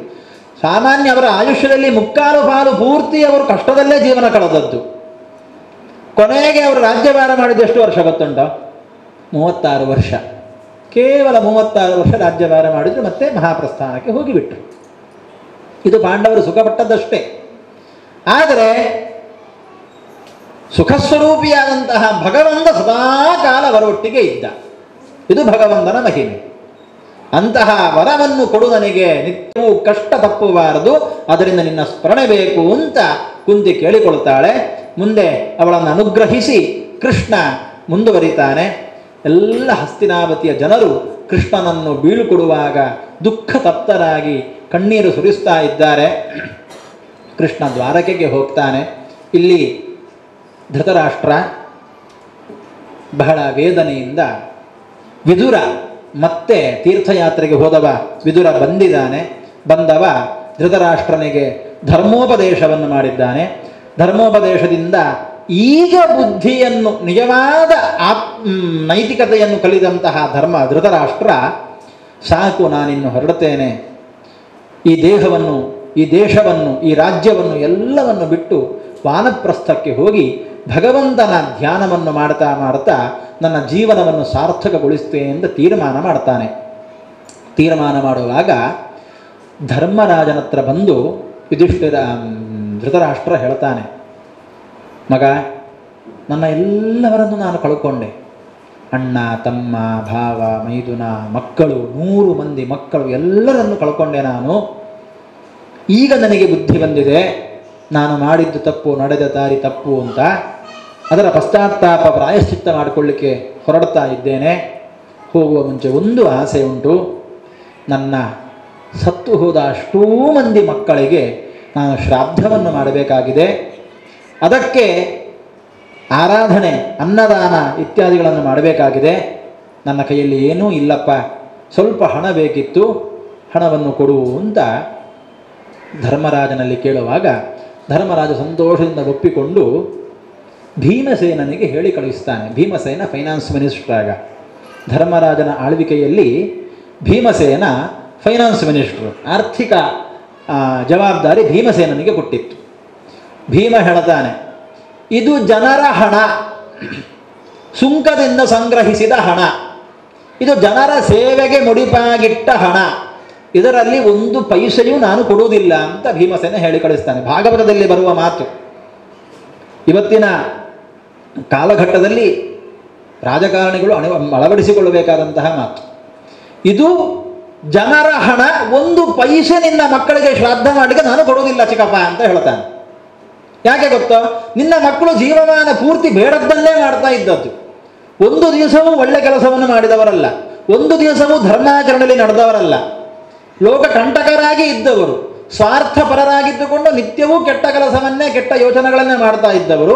ಅವರ ಶ್ರಾದ್ದ ಮಾಡಲಿಕ್ಕೆ ನಾನು ಸರ್ಕಾರದ ಹಣವನ್ನು ಕೊಡಬೇಕಾ? ಖಂಡಿತ ಸಾಧ್ಯ ಇಲ್ಲ, ಹೋಗಿಲ್ಲಿಂದ ಅಂತ ಕಳಿಸ್ತಾನೆ. ಧೃತರಾಷ್ಟ್ರ ಅಳುತ್ತಾ ಬರ್ತಾನೆ. ಪರಿಸ್ಥಿತಿ ನೋಡಿ, ಚಕ್ರವರ್ತಿಯಾಗಿ ಮೆಳೆದವ, ಮಕ್ಕಳ ಬಾಹ್ಯದಿಂದ ಕುರುಡು ಮಾತ್ರ ಅಲ್ಲದೆ ಆಂತರಿಕದಿಂದಲೂ ಕುರುಡನಾಗಿದ್ದುಕೊಂಡು, ಮಕ್ಕಳ ವ್ಯಾಮೋಹದಿಂದ ಕುರುಡನಾಗಿದ್ದುಕೊಂಡು ಮೆರೆದಂತಹ ಧೃತರಾಷ್ಟ್ರ ಅಳುತ್ತಾ ಬರ್ತಾನೆ ಧರ್ಮರಾಜನ ಬಳಿಗೆ. ಹೀಗೆ ಹೇಳಿದಪ್ಪ ಭೀಮ, ನಾನೇನು ಮಾಡಲಿ ಅಂತ. ಧರ್ಮರಾಜ ಸಮಾಧಾನಪಡಿಸಿ ತನ್ನ ಪಾಲಿನ ಸಂಪತ್ತನ್ನು ಸ್ವಲ್ಪ ಕೊಡ್ತಾನೆ. ಖಜಾನೆಯಿಂದಲ್ಲ, ಸರ್ಕಾರದ ಖಜಾನೆಯಿಂದ ಅಲ್ಲ, ತನ್ನದು ಸ್ವಂತದ್ದಾದಂತಹ ಹಣದಲ್ಲಿ ಸ್ವಲ್ಪ, ನೋಡಿ ಚಿಕ್ಕಪ್ಪ ನೀವು ಏನು ಮಾಡಬೇಕು ಅದನ್ನು ಮಾಡಿ, ಚಿಕ್ಕಪ್ಪ ದೊಡ್ಡಪ್ಪ ಮಾಡಬೇಕಾದದನ್ನು ಮಾಡಿ ಹೇಳಿ ಕಳಿಸಿಕೊಡ್ತಾನೆ. ಶ್ರಾದ್ದಾದಿ ಕರ್ಮಗಳನ್ನೆಲ್ಲ ಮಾಡಿ ಧೃತರಾಷ್ಟ್ರ ವಾನಪ್ರಸ್ಥಕ್ಕೆ ಹೊರಡ್ತಾನೆ. ವಿದುರ ಕುಂತಿ ತಾನೂ ಬರ್ತೇನೆ ಅಂತ ಹೇಳಿ ಎದುರಿನಲ್ಲಿ ನಿಂತು ಇವರಿಗೆ ಸಹಾಯಕಳಾಗ್ತಾಳೆ. ಕುಂತಿಯ ಹೆಗಲನ್ನು ಹಿಡ್ಕೊಂಡು ಗಾಂಧಾರಿ ಬರ್ತಾಳೆ. ಗಾಂಧಾರಿಯ ಹೆಗಲನ್ನು ಹಿಡ್ಕೊಂಡು ಧೃತರಾಷ್ಟ್ರ ಹೋಗ್ತಾನೆ. ಧೃತರಾಷ್ಟ್ರನ ಹಿಂದೆ ವಿದುರ, ಮುಂಬದಿ ಹಿಂಬದಿ ಇಬ್ಬರು ಕಣ್ಣಿದ್ದವರು, ಮಧ್ಯದಲ್ಲಿಬ್ಬರು ಕಣ್ಣಿಲ್ಲದವರು ವಾನಪ್ರಸ್ಥಕ್ಕೆ ಹೋಗಿ ಬದರಿಕಾಶ್ರಮದತ್ತ ಪ್ರಯಾಣವನ್ನು ಬೆಳೆಸಿ ಬದರಿಗೆ ಹೋಗಿ ತಪಸ್ಸನ್ನು ಮಾಡ್ತಾ ಮಾಡ್ತಾ ಮಾಡ್ತಾ ತಮ್ಮ ಮೂಲ ರೂಪಗಳಲ್ಲಿ ಸೇರಿಕೊಳ್ಳುತ್ತಾರೆ, ದೇಹತ್ಯಾಗವನ್ನು ಮಾಡುತ್ತಾರೆ. ಏನೋ ಒಂದು ಕಾಲಘಟ್ಟದಲ್ಲಿ ಅರ್ಜುನನಿಗೆ ಕೃಷ್ಣನನ್ನು ನೋಡಬೇಕು ಅಂತ ಮನಸ್ಸಾಗ್ತದೆ. ದ್ವಾರಕೆಗೆ ಬರ್ತಾನೆ. ಬಂದವನೇ ಕೂಡಲೇ ದ್ವಾರಕೆಯಿಂದ ಹೊರಟು ಬಹಳ ವಿಷಣ್ಣನಾಗಿ ಮತ್ತೆ ಹಸ್ತಿನಾಪುರಕ್ಕೆ ಬರ್ತಾನೆ. ಅಳುತ್ತಾ ಬರ್ತಾನೆ, ನಿಶ್ಚೇಷ್ಟಿತನಾಗಿದ್ದಾನೆ. ಶರೀರದಲ್ಲಿ ಬಲ ಇಲ್ಲದವರ ಹಾಗೆ, ಮುಖದಲ್ಲಿ ತೇಜಸ್ಸಿಲ್ಲದವರ ಹಾಗೆ ಅರ್ಜುನ ಬಂದಿದ್ದಾನೆ. ಧರ್ಮರಾಜ ಕೇಳುತ್ತಾನೆ, ಕೃಷ್ಣ ಏನಾಯ್ತಪ್ಪ? ಅರ್ಜುನ ಏನಾಯಿತು? ಏನು ನಿನ್ನ ಪರಿಸ್ಥಿತಿ? ನೀನು ಹೋದ ದಿವಸದಿಂದ ನಾನಿಲ್ಲಿ ನಾನಾ ರೀತಿಯ ಉತ್ಪಾತಗಳನ್ನು ನೋಡ್ತಾ ಇದ್ದೇನೆ. ಮೇಘಸ್ಫೋಟಗಳು, ಉಲ್ಕಾಪಾತಗಳು, ಸ್ವಪ್ನದಲ್ಲಿ ಜ್ವಾಲಾಮುಖಿ ಏಳುವಂತಹದ್ದು, ಅನೇಕ ರೀತಿಯ ಉತ್ಪಾತಗಳನ್ನು ನೋಡ್ತಾ ಇದ್ದೇನೆ. ಯಾವ ಅಪಶುಕನಪ್ಪ ಇದು ಅಂತ ತಲೆಗೆಡಿಸಿಕೊಂಡಿದ್ದೇನೆ. ನೀನು ಬೇರೆ ಈ ರೀತಿಯ ವೇಷದಿಂದ ಬಂದಿದ್ದಿ, ಏನಾಯಿತು ಹೇಳು ಅಂತ ಧರ್ಮರಾಜ ಕೇಳುವಾಗ ಅರ್ಜುನ ಬಿಕ್ಕಿ ಬಿಕ್ಕಿ ಅಳುತ್ತಾ ಹೇಳ್ತಾನೆ, ಅಣ್ಣ ನಮ್ಮ ಸರ್ವವೂ ಹೊರಟು ಹೋಯಿತು. ಹಸ್ತಿನಾವತಿಯ ರಾಜ್ಯಭಾರ ಇದ್ರೆ ಏನು, ಪ್ರಜೆಗಳಿದ್ರೆ ಏನು, ಶಸ್ತ್ರಾಗಾರ ತುಂಬಿ ದುಳುಕದಿದ್ರೆ ಏನು, ಭಾಂಡಾಗಾರ ತುಂಬಿ ದುಳುಕದಿದ್ರೆ ಏನು ಪ್ರಯೋಜನ? ನಮ್ಮ ವಸ್ತುತಸ್ತು ನಮ್ಮ ಆಸ್ತಿಯಾಗಿದ್ದಂತಹ ಕೃಷ್ಣ ಇನ್ನಿಲ್ಲಾದ. ಧರ್ಮರಾಜನಿಗೆ ಘರಬಡೆ ಸಿಡಿಲು ಬಡಿದಾಗೆ ಆಗ್ತದೆ. ಏನಾಯಿತು ಅಂತ ಕೇಳ್ತಾನೆ. ಯದುಕುಲದ ಸರ್ವನಾಶ ಆಗ್ತಾ ಬಂದಿದೆ, ಯದುಕುಲ ಸರ್ವನಾಶ ಹೊಂದುತ್ತಾ ಬಂದಿದೆ. ಋಷಿಮುನಿಗಳಿಗೆ ಮಾಡಿದ ಅವಮಾನದಿಂದ ಎಲ್ಲರೂ ಅವರಿಂದ ಶಪಿತರಾಗಿ ಅವರವರೇ ಹೊಡ್ಕೊಂಡು ಸಾಯ್ತಾ ಇದ್ದಾರೆ. ಕೃಷ್ಣ ಎಲ್ಲವನ್ನು ನಿರ್ಲಿಪ್ತ ಭಾವದಿಂದ ನೋಡಿಕೊಂಡು ಮುಗುಳ್ನಗುತ್ತಾ ಕಾಡಿಗೆ ಹೋಗಿ ತನ್ನ ಒಬ್ಬ ಬೇಡನ ಬಾಣಕ್ಕೆ ಕಾಲು ಕೊಟ್ಟು ತನ್ನ ಅವತಾರವನ್ನು ಮುಗಿಸಿದ ಅಂತ ಹೇಳುವಾಗ ಎಲ್ಲರಿಗೂ ಸಿಡಿಲು ಬಡಿದಂತಹ ಆಘಾತ. ಅರ್ಜುನ ಹೇಳ್ತಾನೆ, ನೋಡಿ ಆಗಿನ ಕಾಲದಲ್ಲಿ ಎಷ್ಟು ಪತ್ರ ಇತ್ತು. ನಾನು ದ್ವಾರಕೆಯಿಂದ ಬರ್ತಾ ಇದ್ದೆ, ಕೃಷ್ಣ ಇಲ್ಲ ಅಂತ ದ್ವಾರಕೆಯಲ್ಲಿದ್ದಂತಹ ಗೋಪಿಗೆಯರು, ಕೃಷ್ಣನ 16,000 ಮಂದಿ ಹೆಂಡಂದಿರು ಅಳುತ್ತಾ ಇದ್ರು. ಅಲ್ಲಿಯೂ ಉತ್ಪಾತ, ಪರಸ್ಪರ ಅಣ್ಣ ತಮ್ಮಂದಿರು ಕೊಚ್ಚಾಡಿಕೊಳ್ತಾ ಇದ್ದಾರೆ, ಹೊಡೆದುಕೊಳ್ತಾ ಇದ್ದಾರೆ. ಇವರನ್ನು ರಕ್ಷಣೆ ಮಾಡುವವರು ಯಾರು? ವೈಧವ್ಯ ಪ್ರಾಪ್ತಿಯಾಗುವಂತಹ ಪರಿಸ್ಥಿತಿ ಬಂದಿದೆ, ಇವರನ್ನು ರಕ್ಷಣೆ ಮಾಡುವವರು ಯಾರು ಅಂತ 16,108 ಮಂದಿಯನ್ನು ನಾನು ಕರ್ಕೊಂಡು ಬರ್ತಾ ಇದ್ದೆ. ಮಧ್ಯ ಮಾರ್ಗದಲ್ಲಿ ಅನೇಕ ಮಂದಿ ಯವನರು ನನ್ನನ್ನು ತಡೆದರು. ಇವರನ್ನು ಅಪಹಾರ ಮಾಡಲಿಕ್ಕೋಸ್ಕರ ಪ್ರಯತ್ನ ಪಟ್ಟರು. ಮ್ಲೇಚ್ಛರು ತಡೆದು ಈ ಹೆಣ್ಣುಮಕ್ಕಳನ್ನು ಅಪಹಾರ ಮಾಡುವ ಪ್ರಯತ್ನಕ್ಕೆ ಕೈ ಹಾಕಿದ್ರು. ಎಂಥೆಂಥ ವೀರ ಸೇನಾನಿಗಳನ್ನು ಬಗ್ಗು ಬಡಿದಂತಹ ನಾನು ಗಾಂಡೀವವನ್ನು ಎತ್ತಿಕೊಂಡು ಯುದ್ಧ ಮಾಡಲಿಕ್ಕೆ ಯುದ್ಧ ಮಾಡಿ ಅವರನ್ನು ಸೋಲಿಸಬೇಕು ಅಂತ ಪ್ರಯತ್ನ ಪಟ್ಟ ನಾನು ಇವತ್ತು ಆ ಮ್ಲೇಚ್ಛರ ಕೈಯಿಂದ ಸೋತು ಹೋದೆ ಅಣ್ಣ. ಅಷ್ಟೂ ಮಂದಿಯನ್ನು ಅವರು ಅಪಹಾರ ಮಾಡಿಕೊಂಡು ಹೋದರು. ಕೃಷ್ಣನ ಅಷ್ಟೂ ಮಂದಿ ಮಡದಿಯರನ್ನು ಆ ಯವನರು ಅಪಹಾರ ಮಾಡಿಕೊಂಡು ಹೋದರು. ಅಣ್ಣ, ನನ್ನಿಂದ ಏನೂ ಮಾಡಲಿಕ್ಕಾಗಲಿಲ್ಲ ಅಂತ ಅರ್ಜುನ ಗೋಳು ಅಂತ ಅಳ್ತಾ ಇದ್ದಾನೆ. ಕೃಷ್ಣನ ಅವತಾರ ಮುಗಿದಿದೆ. ಕೃಷ್ಣ ಪರಂಧಾಮಕ್ಕೆ ಹೋಗಿದ್ದಾನೆ. ಇಷ್ಟ ಆಗುವಾಗ ಕಲಿಯುಗ ಪ್ರಾರಂಭ, ನಾವು ಇವತ್ತು ಇರುವ ಕಲಿಯುಗ ಪ್ರಾರಂಭ ಆಗಿ 36 ವರ್ಷ ಸಂದಿದೆ. 36 ವರ್ಷ ಅಂದರೆ ನಮ್ಮ ಇವತ್ತಿನ ಈ ಕಲಿಯುಗದಲ್ಲಿಯೇ ಕೃಷ್ಣ 36 ವರ್ಷಗಳ ಕಾಲ ಇದ್ದ. ಹಾಗಾಗಿ ಕೃಷ್ಣ ನಮಗೆ ಬಹಳ ಹತ್ತಿರದವ. ಇವತ್ತು ನಿನ್ನೆಯ ರೀತಿಯಲ್ಲಿ ಮಾಡಬೇಕಾದ್ರೆ ಇವತ್ತು ದ್ವಾಪರ ಯುಗ, ನಿನ್ನೆ ಕಲಿಯುಗ, ಇವತ್ತು ಕಲಿಯುಗ, ನಿನ್ನೆ ದ್ವಾಪರ ಯುಗ, ನಿನ್ನೆ ಅಲ್ಲ ಇವತ್ತು ಬೆಳಗಿನವರೆಗೆ ಕೃಷ್ಣ ನಮ್ಮೊಟ್ಟಿಗೆ ಇದ್ದ ಅಂತ ಹೇಳ್ಬೋದು. ಅದಕ್ಕೋಸ್ಕರ ಕಲಿಯುಗದಲ್ಲಿ ಕೃಷ್ಣ ಬೇಗ ಫಲವನ್ನು ಕೊಡುವವ. ಕೃಷ್ಣ ಪರಂಧಾಮಕ್ಕೆ ಹೋಗುವಾಗ 5 ರೂಪ ಪಡ್ಕೊಳ್ತಾನಂತೆ. 5 ರೂಪಗಳಲ್ಲಿ ಒಂದು ರೂಪವನ್ನು ಭೂಲೋಕದಲ್ಲಿ ತನ್ನನ್ನು ಉಪಾಸಿಸುವ ಜನರನ್ನು ಅನುಗ್ರಹಿಸುವುದಕ್ಕೋಸ್ಕರ ಇಟ್ಟ. ಇವತ್ತಿಗೂ ಭೂಲೋಕದಲ್ಲಿ ಕೃಷ್ಣ ಅನುಗ್ರಹಕಾರಕನಾಗಿ ಇದ್ದಾನೆ. 2ನೇ ರೂಪವನ್ನು ಭಾಗವತ ಗ್ರಂಥದಲ್ಲಿಟ್ಟ. ಉದ್ಧವನ ಕೋರಿಕೆಯ ಮೇರೆಗೆ ಉದ್ಧವ ಯದುಗಳಲ್ಲಿ ಎಲ್ಲರೂ ಸರ್ವನಾಶ ಹೊಂದಿದಾಗ ಉಳಿದುಕೊಂಡವ ಒಬ್ಬ ಉದ್ಧವ ಕೇಳ್ತಾನೆ, ಕೃಷ್ಣ ನೀನು ಹೋಗಬೇಡ, ನನ್ನೊಟ್ಟಿಗೆ ನಿರಂತರವಾಗಿ ನೀನು ಇರಬೇಕು, ನಿನ್ನ ಸಾಮೀಪ್ಯ ನನಗೆ ಬೇಕು ಅಂತ ಉದ್ಧವ ನಾನಾ ಪರಿಯಲ್ಲಿ ಕೇಳಿಕೊಂಡಾಗ ಉದ್ಧವನನ್ನು ಅನುಗ್ರಹಿಸಲಿಕ್ಕೋಸ್ಕರ ಭಾಗವತದಲ್ಲಿ ನಾನಿದ್ದೇನೆ ಹೇಳಿ ಭಾಗವತ ಗ್ರಂಥದಲ್ಲಿ ತನ್ನ ಒಂದು ರೂಪವನ್ನು ಕೃಷ್ಣ ಇಟ್ಟ. 2 ರೂಪ ಆಯಿತು. ಒಂದು ರೂಪದಿಂದ ನೇರ ವೈಕುಂಠಕ್ಕೆ ಹೋಗಿ ಮೂಲ ರೂಪದಲ್ಲಿ ಐಕ್ಯ ಹೊಂದಿದ. ಇನ್ನುಳಿದ 2 ರೂಪವನ್ನು ಒಂದು ಸೂರ್ಯಮಂಡಲದಲ್ಲಿಟ್ಟ ಅಂತೆ. ಯಾಕೆ ಅಂತ ಹೇಳಿದ್ರೆ ಇಂದ್ರನಿಗೆ ಪೂಜೆ ಮಾಡುವುದಕ್ಕೋಸ್ಕರ. ಮತ್ತೊಂದು ರೂಪವನ್ನು ಕೈಲಾಸದಲ್ಲಿ ಇಟ್ಟ, ಶಿವನಿಗೆ ಪೂಜೆ ಮಾಡುವುದಕ್ಕೋಸ್ಕರ. ತನ್ನ ಪೂಜೆಯನ್ನು ಮಾಡಲಿ, ನನ್ನ ಸೇವೆಯನ್ನು ಮಾಡಬೇಕು ಎಂದು ಅಪೇಕ್ಷಿಸಿ ಬಂದಂತಹ ಶಿವನಿಗೋಸ್ಕರ ಒಂದು ರೂಪ ಕೈಲಾಸದಲ್ಲಿ, ಇಂದ್ರನಿಗೋಸ್ಕರ ಒಂದು ರೂಪ ಸೂರ್ಯಮಂಡಲದಲ್ಲಿ, ಮತ್ತೊಂದು ರೂಪದಿಂದ ವೈಕುಂಠಕ್ಕೆ, ಉಳಿದ 2 ರೂಪ ಒಂದು ಭೂಲೋಕದಲ್ಲಿ, ಒಂದು ಭಾಗವತ ಗ್ರಂಥದಲ್ಲಿ ಕೃಷ್ಣ ಇಟ್ಟು ಪರಂಧಾಮಕ್ಕೆ ಹೋಗ್ತಾನೆ.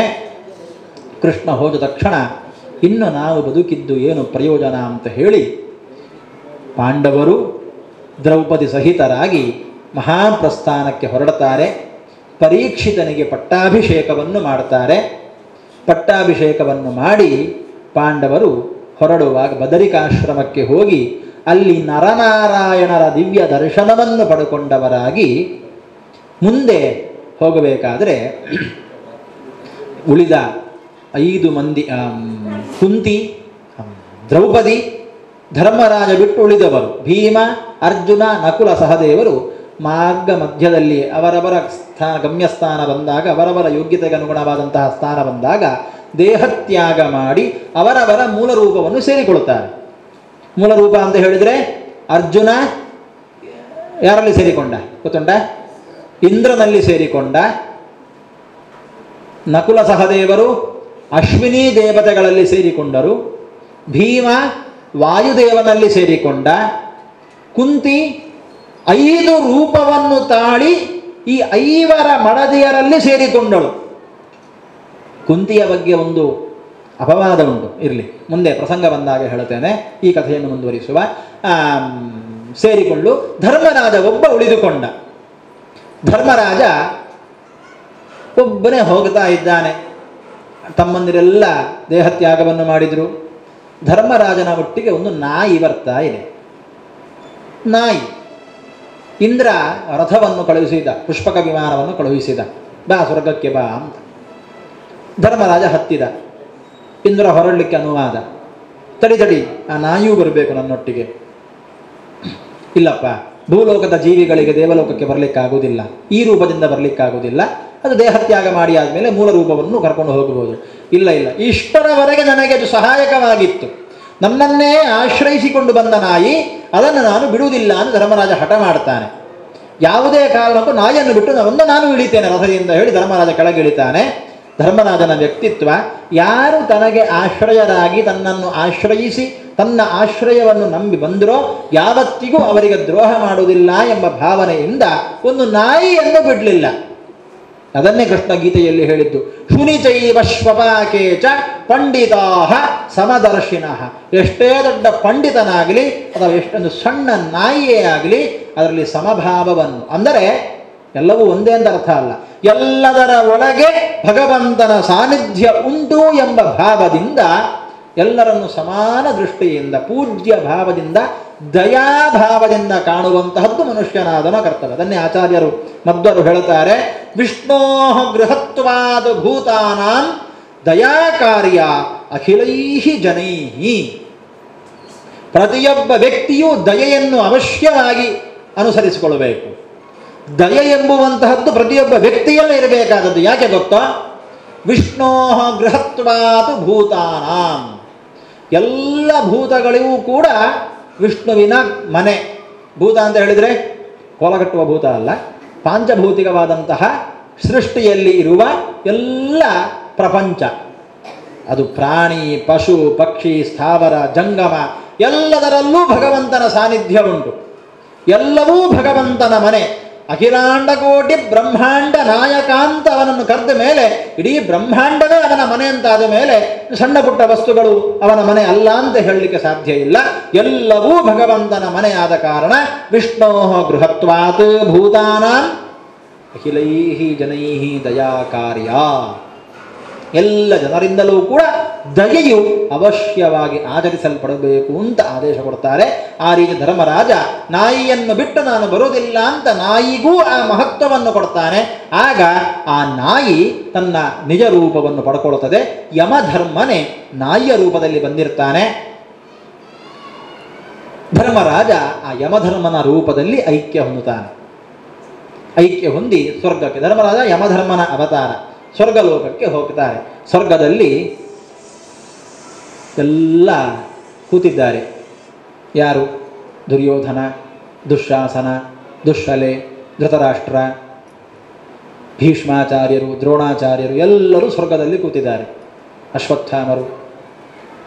ಆಶ್ಚರ್ಯ ಆಯಿತು ಧರ್ಮರಾಜನಿಗೆ. ಅಯ್ಯೋ ದೇವರೇ, ನಮ್ಮ ತಮ್ಮಂದಿರಲ್ಲಿದ್ದಾರೆ, ಅವರೆಲ್ಲ ನರಕದಲ್ಲಿದ್ದಾರೆ ಅಂತ ಹೇಳಿದ. ಏನು? ನನ್ನ ತಮ್ಮಂದಿರಲ್ಲಿ ನರಕದಲ್ಲಿದ್ದಾರೋ? ಅಂತಹ ಅಪರಾಧ ಏನು ಮಾಡಿದರು? ಅದೆಲ್ಲ ಕೇಳಬೇಡ, ಇದು ಯಮನ ಆಜ್ಞೆ. ಅಲ್ಲಿ ಹೋಗಿ ರೂಪ ಬೇರೆ ಆಯಿತು. ಸ್ವರ್ಗಕ್ಕೆ, ಮನುಷ್ಯ ದೇಹದಿಂದ ಸ್ವರ್ಗಕ್ಕೆ ಹೋಗಲಿಕ್ಕೆ ಆಗುವುದಿಲ್ಲ. ನೀವು ಬದರಿಗೆ ಹೋಗಿದರೆ, ಬದರಿಯಿಂದ ಮತ್ತೆ ಮೇಲೆ ಸಾಮಾನ್ಯ 3 ಕಿಲೋಮೀಟರ್ ಮುಂದೆ ಹೋದರೆ ಮಾನ ಅಂತ ಸಿಗ್ತದೆ. ಆ ಮಾನದಿಂದಲೂ ಮುಂದೆ ಹೋದರೆ ವಸೋರ್ಧಾರ ಅಂತ ಸಿಗ್ತದೆ. ವಸೋರ್ಧಾರದಿಂದಲೂ ಮುಂದೆ ಹೋದರೆ ಅಲ್ಲಿ ಆ ಗೈಡ್ಸ್ ಎಲ್ಲ ಇದ್ದಾರೆ. ಅವರು ಹೇಳ್ತಾರೆ, ಇದು ಪಾಂಡವರು ಸ್ವರ್ಗಾರೋಹಣ ಮಾಡಿದಂತಹ ಸ್ಥಳ ಅಂತ. ಹೋದವರು ನೋಡಿರಲಿಕ್ಕೆ ಸಾಕು. ಸ್ವರ್ಗಾರೋಹಣ ಮಾಡಿದ ಸ್ಥಳ ಎಲ್ಲಿದೆ? ಇಲ್ಲ, ಅಲ್ಲಿ ಮೆಟ್ಲು ಇದೆ, ಕಾಣಿಸ್ತಾ ಇಲ್ಲಲ್ಲ. ಯಾರು ಶುದ್ಧ ಮನಸ್ಸಿನಿಂದ ಬರ್ತಾರೋ ಅವರಿಗೆ ಕಾಣಿಸ್ತದೆ ಅಂತ ಹೇಳ್ತಾರೆ. ಕಾಣಿಸೋದು ಇಲ್ವೋ ಗೊತ್ತಿಲ್ಲ. ಅದು ಸ್ವರ್ಗಾರೋಹಣ ಮಾಡಿದ ಸ್ಥಳ ಅದುವೇ. ಆ ಮೆಟ್ಲು ಕಾಣಿಸೋದೋ ಇಲ್ಲೋದು ಬೇರೆ ಪ್ರಶ್ನೆ. ಅಂತೂ ಅಲ್ಲಿಂದ ಸ್ವರ್ಗಾರೋಹಣ ಮಾಡಿದ್ರು. ಮಾನುಷ ಶರೀರದಿಂದ ಹೋಗ್ಲಿಕ್ಕೆ ಆಗುವುದಿಲ್ಲ ಸ್ವರ್ಗಕ್ಕೆ. ತ್ರಿಶಂಕುವಿನ ಕಥೆ ಗೊತ್ತಿರ್ಬೋದು. ಅದೇ ರೀತಿ ಮಾನುಷ್ಯ ಶರೀರದಿಂದ ಹೋಗ್ಲಿಕ್ಕೆ ಆಗುವುದಿಲ್ಲ. ಆದ ಕಾರಣ ಧರ್ಮರಾಜ ಯಮನೊಂದಿಗೆ ಸೇರಿಕೊಂಡು, ಯಮನ ದೇಹದ ಒಳಗೆ ಸೇರಿಕೊಂಡು ಸ್ವರ್ಗಕ್ಕೆ ಹೋದ. ಅಲ್ಲಿ ಬೇರ್ಪಟ್ಟರು. ಇಂದ್ರ ಹೇಳಿದ, ಇದು ಯಮನ ಆಜ್ಞೆ, ನಿನ್ನ ತಮ್ಮಂದಿರು ನರಕದಲ್ಲಿದ್ದಾರೆ, ಇವರಿಗೆಲ್ಲ ಸ್ವರ್ಗ ಪ್ರಾಪ್ತಿ. ಧರ್ಮರಾಜ ಹೇಳ್ತಾನೆ. ಅವನು ನೋಡಿ ಧರ್ಮರಾಜನ ವ್ಯಕ್ತಿತ್ವ, ಇವರಿಗೆಲ್ಲ ಯಾಕೆ ಸ್ವರ್ಗ ಕೊಟ್ಟಿ ಅಂತ ಕೇಳಲಿಲ್ಲ. ನನ್ನ ತಮ್ಮಂದಿರನ್ನು ಯಾಕೆ ನರಕದಲ್ಲಿಟ್ಟಿ ಅಂತ ಕೇಳಿದ. ಇವರಿಗೆ ಸ್ವರ್ಗ ಕೊಟ್ಟಿ ಸಂತೋಷ, ಇವರಿಗೆಲ್ಲ ಸ್ವರ್ಗ ಕೊಟ್ಟಿ ಭಾರಿ ಸಂತೋಷ. ನನ್ನ ತಮ್ಮಂದಿರಿಗೆ ಯಾಕೆ ನರಕ? ಯಮಧರ್ಮನ ಆಜ್ಞೆ. ಸರಿ, ಹಾಗೆ ನನ್ನನ್ನು ಅಲ್ಲಿಗೆ ಕಳಿಸು. ನನ್ನ ತಮ್ಮಂದಿರು ಎಲ್ಲಿದ್ದಾರೋ ಅಲ್ಲಿಗೆ ನನ್ನನ್ನು ಕಳಿಸು. ನಾನು ಒಬ್ಬ ಸ್ವರ್ಗದಲ್ಲಿ ಕೂತ್ಕೊಳ್ಳೋದಿಲ್ಲ, ನನ್ನನ್ನು ಅಲ್ಲಿಗೆ ಕಳಿಸು ಧರ್ಮರಾಜ ಹೇಳ್ತಾನೆ.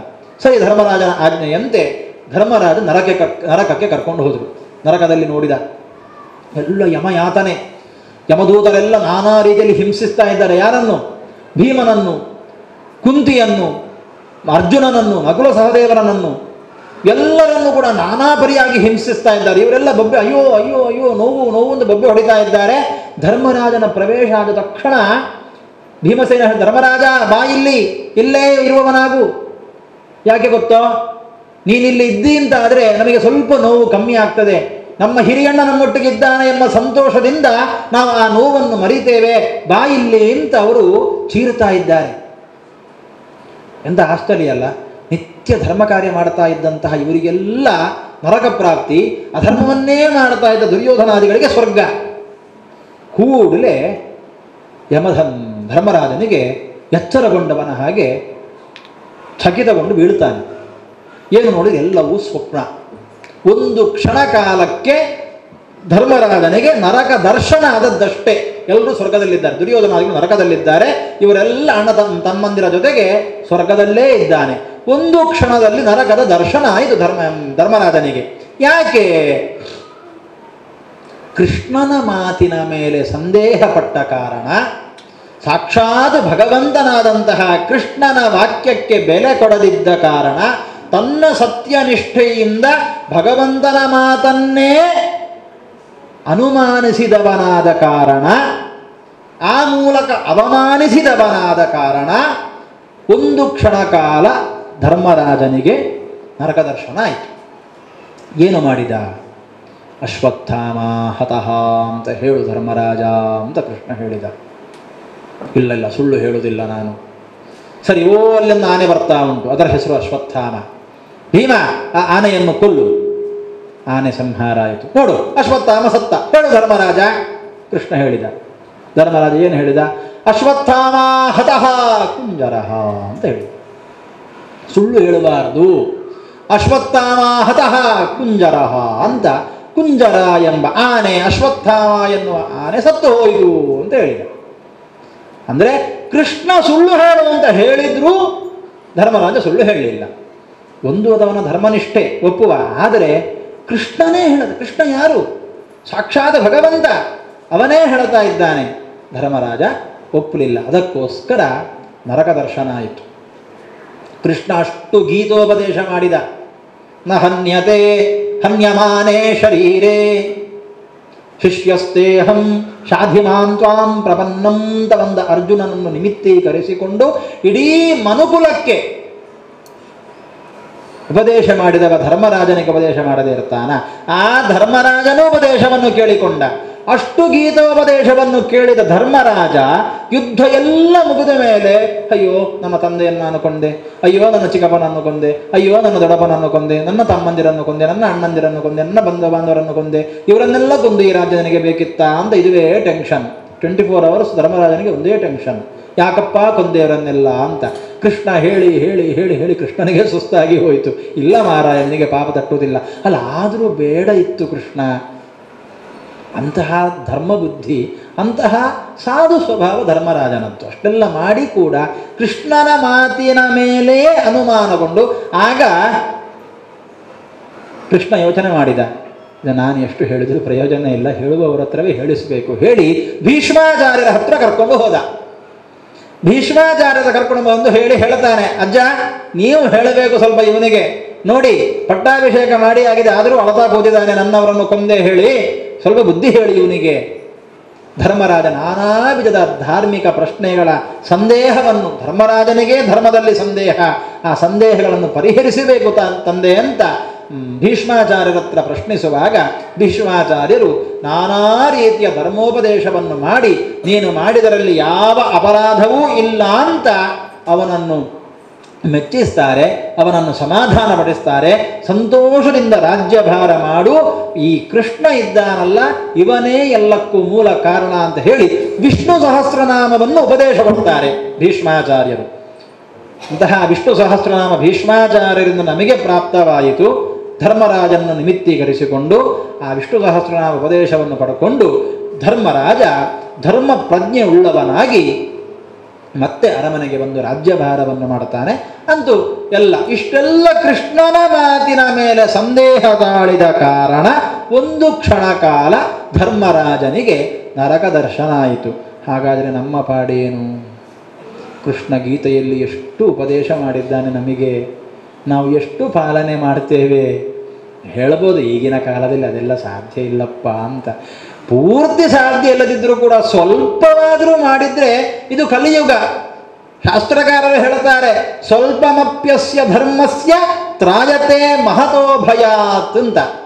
ಈ ಕಲಿಕಾಲದಲ್ಲಿ ಸ್ವಲ್ಪ ಧರ್ಮಾಚರಣೆ ಮಾಡಿದರೆ ಸಾಕು, ಮಹತ್ತರವಾದ ಭಯದಿಂದ ನಮ್ಮನ್ನು ಪಾರು ಮಾಡುತ್ತದೆ ಅಂತ. ಸಮಯ ಆಯಿತು. ಒಂದು ಸಣ್ಣ ಕಥೆ ಹೇಳಿ ಗುರುಗಳು ತಮ್ಮ ಉಪನ್ಯಾಸದ ಹೇಳುವಂತಹ ಒಂದು ಸಣ್ಣ ಕಥೆಯನ್ನು ಹೇಳಿ ಮುಗಿಸ್ತೇನೆ. ಕರ್ಣಾರ್ಜುನರ ಯುದ್ಧ ಆಗ್ತಾ ಉಂಟು. ಕರ್ಣ ಒಂದು ಬಾಣ ಪ್ರಯೋಗ ಮಾಡಿ ಅರ್ಜುನನ ರಥವನ್ನು ಹಿಂದೆ ಸರಿಸ್ತಾನಂತೆ. ಒಂದು ಹೆಜ್ಜೆಯಷ್ಟು ಏನೋ ಅರ್ಜುನನ ರಥವನ್ನು ಹಿಂದೆ ಸರಿಸ್ತಾನೆ. ಕೃಷ್ಣ ಶಹಭಾಷ್ಕರ್ಣ ಅಂತ ಹೇಳ್ತಾನೆ. ಅರ್ಜುನನಿಗೆ ಸಿಟ್ಟು ಬಂತು. ಗಾಂಧಿ ಅಂತ ಕೆಳಗೆ ಹಾಕಿದ. ಕೃಷ್ಣ ಏನಾಯ್ತಪ್ಪ? ಅಲ್ಲ ಕೃಷ್ಣ, ಇಷ್ಟು ದಿವಸದ ಯುದ್ಧದಲ್ಲಿ ನಾನು ಬಾಣ ಪ್ರಯೋಗ ಮಾಡಿ ಕರ್ಣನ ರಥವನ್ನು ಯೋಜನಗಟ್ಟಲೆ ಹಿಂದೆ ದೂಡಿದ್ದುಂಟು, ನೀನು ಒಂದು ಮಾತು ಹೇಳಲಿಲ್ಲ. ಇವತ್ತು ಆ ಕರ್ಣ ಒಂದು ಬಾಣ ಪ್ರಯೋಗ ಮಾಡಿ ಒಂದು ಹೆಜ್ಜೆ ನನ್ನ ರಥವನ್ನು ಹಿಂದೆ ದೂಡಿದ. ಅವನನ್ನು ಶಭಾಷ್ ಹೇಳಿದ್ಯಲ್ಲ, ನನ್ನನ್ನು ಒಂದು ದಿವಸ ಆದರೂ ಶಭಾಷ್ ಅಂತ ಹೇಳಿದ್ಯಾ ನೀನು ಅಂತ ಅರ್ಜುನನಿಗೆ ಸಿಟ್ಟು ಬಂದ ಕಾರಣ ಅದು. ಅದಕ್ಕೆ ಕೃಷ್ಣ ಹೇಳ್ತಾನೆ, ಅರ್ಜುನ, ನೀನು ಕರ್ಣನ ರಥವನ್ನು ಹಿಂದೆ ದೂಡುವುದು ದೊಡ್ಡ ವಿಷಯ ಅಲ್ಲಪ್ಪ.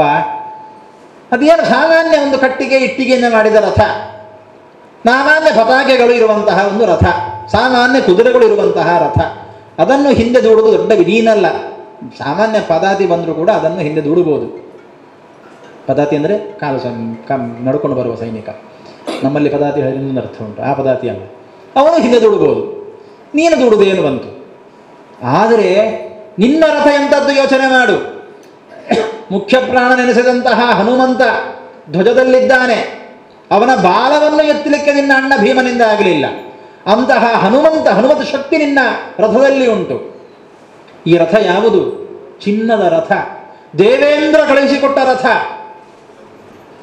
ನಿನ್ನ ಕೈಯಲ್ಲಿರುವುದು ಏನು? ಗಾಂಡೀವ ಧನುಸ್ಸು. ಎಲ್ಲ ಬಿಡಪ್ಪ. ಅಷ್ಟು ಗೀತೋಪದೇಶ ಮಾಡಿ ಮತ್ತಃ ಪರತರಂ ಕಿಂಚಿತ್ ನಾಣ್ಯತಾ ಅಸ್ತಿ, ನನ್ನಿಂದ ಮಿಗಿಲಾದ ದೇವತೆ ಮತ್ತೊಬ್ಬ ಇಲ್ಲ ಅಂತ ಹೇಳಿ ಹೇಳಿ ಹೇಳಿ ನನ್ನ ಸ್ವರೂಪ ನಿಮಗೆ ತೋರಿಸಿಕೊಟ್ಟೆ. ಅಖಿಲಾಂಡ ಕೋಟಿ ಬ್ರಹ್ಮಾಂಡ ನಾಯಕನಾದ ನಾನು ಈ ರಥದಲ್ಲಿ ಕೂತಿದ್ದೇನೆ. ಈ ರಥವನ್ನು ಒಂದು ಹೆಜ್ಜೆ ಅವ ದೂಡಿದ ಅಲ್ಲ, ಇದು ಅವನ ಶಹಬಾಷ್ಗಿರಿಗೆ ಪಾತ್ರವಾದ ವಿಷಯ ಅಲ್ವಾ? ಏನು ಈ ಸಂದೇಶ? ದ್ವಾಪರ ಯುಗದಲ್ಲಿ, ತ್ರೇತಾಯುಗದಲ್ಲಿ, ಕೃತಯುಗದಲ್ಲಿ ಯಜ್ಞ, ಯಾಗ, ಪೂಜೆ, ಭಜನೆ, ತಪಸ್ಸು ಎಲ್ಲ ಮಾಡಿ ದೇವರನ್ನು ಒಲಿಸಿಕೊಳ್ಳುವುದು ದೊಡ್ಡ ವಿಷಯ ಅಲ್ಲ. ಕಲಿಯುಗದಲ್ಲಿ ದೇವರನ್ನು ಒಲಿಸಿಕೊಳ್ಳಬೇಕು. ಅದಕ್ಕೆ ಸ್ವಲ್ಪ ಧರ್ಮಾಚರಣೆ, ಕರ್ಣನ ರಥವನ್ನು ದೂಡಿದ ಹಾಗೆ ಸ್ವಲ್ಪ ಧರ್ಮಾಚರಣೆಯನ್ನು, ಸ್ವಲ್ಪ ಕೃಷ್ಣನ ಮಾತಿಗೆ ಬೆಲೆ ಕೊಟ್ಟರೆ ಸಾಕು, ಅದು ಕೃಷ್ಣನ ಶಹಬಾಷ್ಗಿರಿಗೆ ನಾವು ಪಾತ್ರರಾಗ್ತೇವೆ ಎಂಬ ಸಂದೇಶ ಈ ಕಥೆಯಲ್ಲಿ ಉಂಟು ಅಂತ ಗುರುಗಳು ತಮ್ಮ ಉಪನ್ಯಾಸದಲ್ಲಿ ಹೇಳ್ತಾ ಇರ್ತಾರೆ. ಅಂತಹ ಕಲಿಯುಗದಲ್ಲಿ ಹರಿನಾಮ ಕೀರ್ತನೆಯುಂಡ ಮಾತ್ರದಿ ಕಲಿಯುಗದೊಳು ಪರಮ ಪದಭಾವನೀವ ಪುರಂದರ ವಿಠಲ ಅಂತ ದಾಸರು ಹೇಳ್ತಾರೆ. ದಾನವು ಕೃತಯುಗದಿ, ಯಜನ ಯಜ್ಞವು ತ್ರೇತಾಯುಗದಿ, ದಾನವಾಂತಕನ ಸ್ಮರಣೆ ದ್ವಾಪರದಿ, ಕೀರ್ತನೆ ಮಾತ್ರದಿಂದಲೇ ಹರಿಪದವನೀವ, ಅದೇ ಅರ್ಥದಲ್ಲಿ ಪುರಂದರ ವಿಠಲ ಅಂತ ಭಗವಂತನ ನಾಮಸ್ಮರಣೆಗೆ ಬಹಳವಾದ ಮಹತ್ವವನ್ನು ಕೊಟ್ಟು ನಮ್ಮನ್ನು ಉದ್ಧಾರ ಮಾಡ್ತಾನೆ. ಅಂತಹ ಭಗವಂತನ ಆದೇಶವನ್ನು ಕಿಂಚಿತ್ತಾದರೂ ನಾವು ನಮ್ಮ ಜೀವನದಲ್ಲಿ ಅಳವಡಿಸಿಕೊಳ್ತಾ ಸ್ವಲ್ಪಮಪ್ಯಶ್ಚ ಧರ್ಮಸ್ಯ ತ್ರಾಯತೆ ಮಹತೋ ಭಯಾತ್ ಎಂಬಂತಹ ವಿಚಾರವನ್ನು ಮನಗಾಣುವ, ಧರ್ಮ ಪ್ರವೃತ್ತಿಯಲ್ಲಿ ಸ್ವಲ್ಪವಾದರೂ ಮುನ್ನಡೆಯುವ ಅಂತ ಈ ಸಂದೇಶವನ್ನು ಕೊಡ್ತಾ ಇದ್ದಾರೆ. ಹೀಗೆ ಧರ್ಮರಾಜನಿಗೆ ನರಕ ದರ್ಶನ ಆಗ್ತದೆ. ಆಮೇಲೆ ಸ್ವಪ್ನದಂತೆ ಎಲ್ಲವೂ ಕಂಡು ತಾನು ಮಾಡಿದ ಅಪರಾಧಕ್ಕೆ ಒಂದು ಕ್ಷಣಕಾಲ ಕೃಷ್ಣನ ಮಾತನ್ನು ಅನುಮಾನಿಸಿದ್ದಕ್ಕೆ ಕ್ಷಣಕಾಲ ನರಕ ದರ್ಶನ ಆಯಿತು ಎಂಬ ಭಾವನೆಯಿಂದ ಧರ್ಮರಾಜ ಪಶ್ಚಾತ್ತಾಪವನ್ನು ಪಟ್ಟು ತನ್ನಗೆ ತಾನೇ ನಾಚಿಕೊಳ್ಳುತ್ತಾನೆ. ಎಲ್ಲರೂ ಅವರವರ ಮೂಲ ರೂಪದಲ್ಲಿ ಸೇರಿಕೊಳ್ತಾರೆ.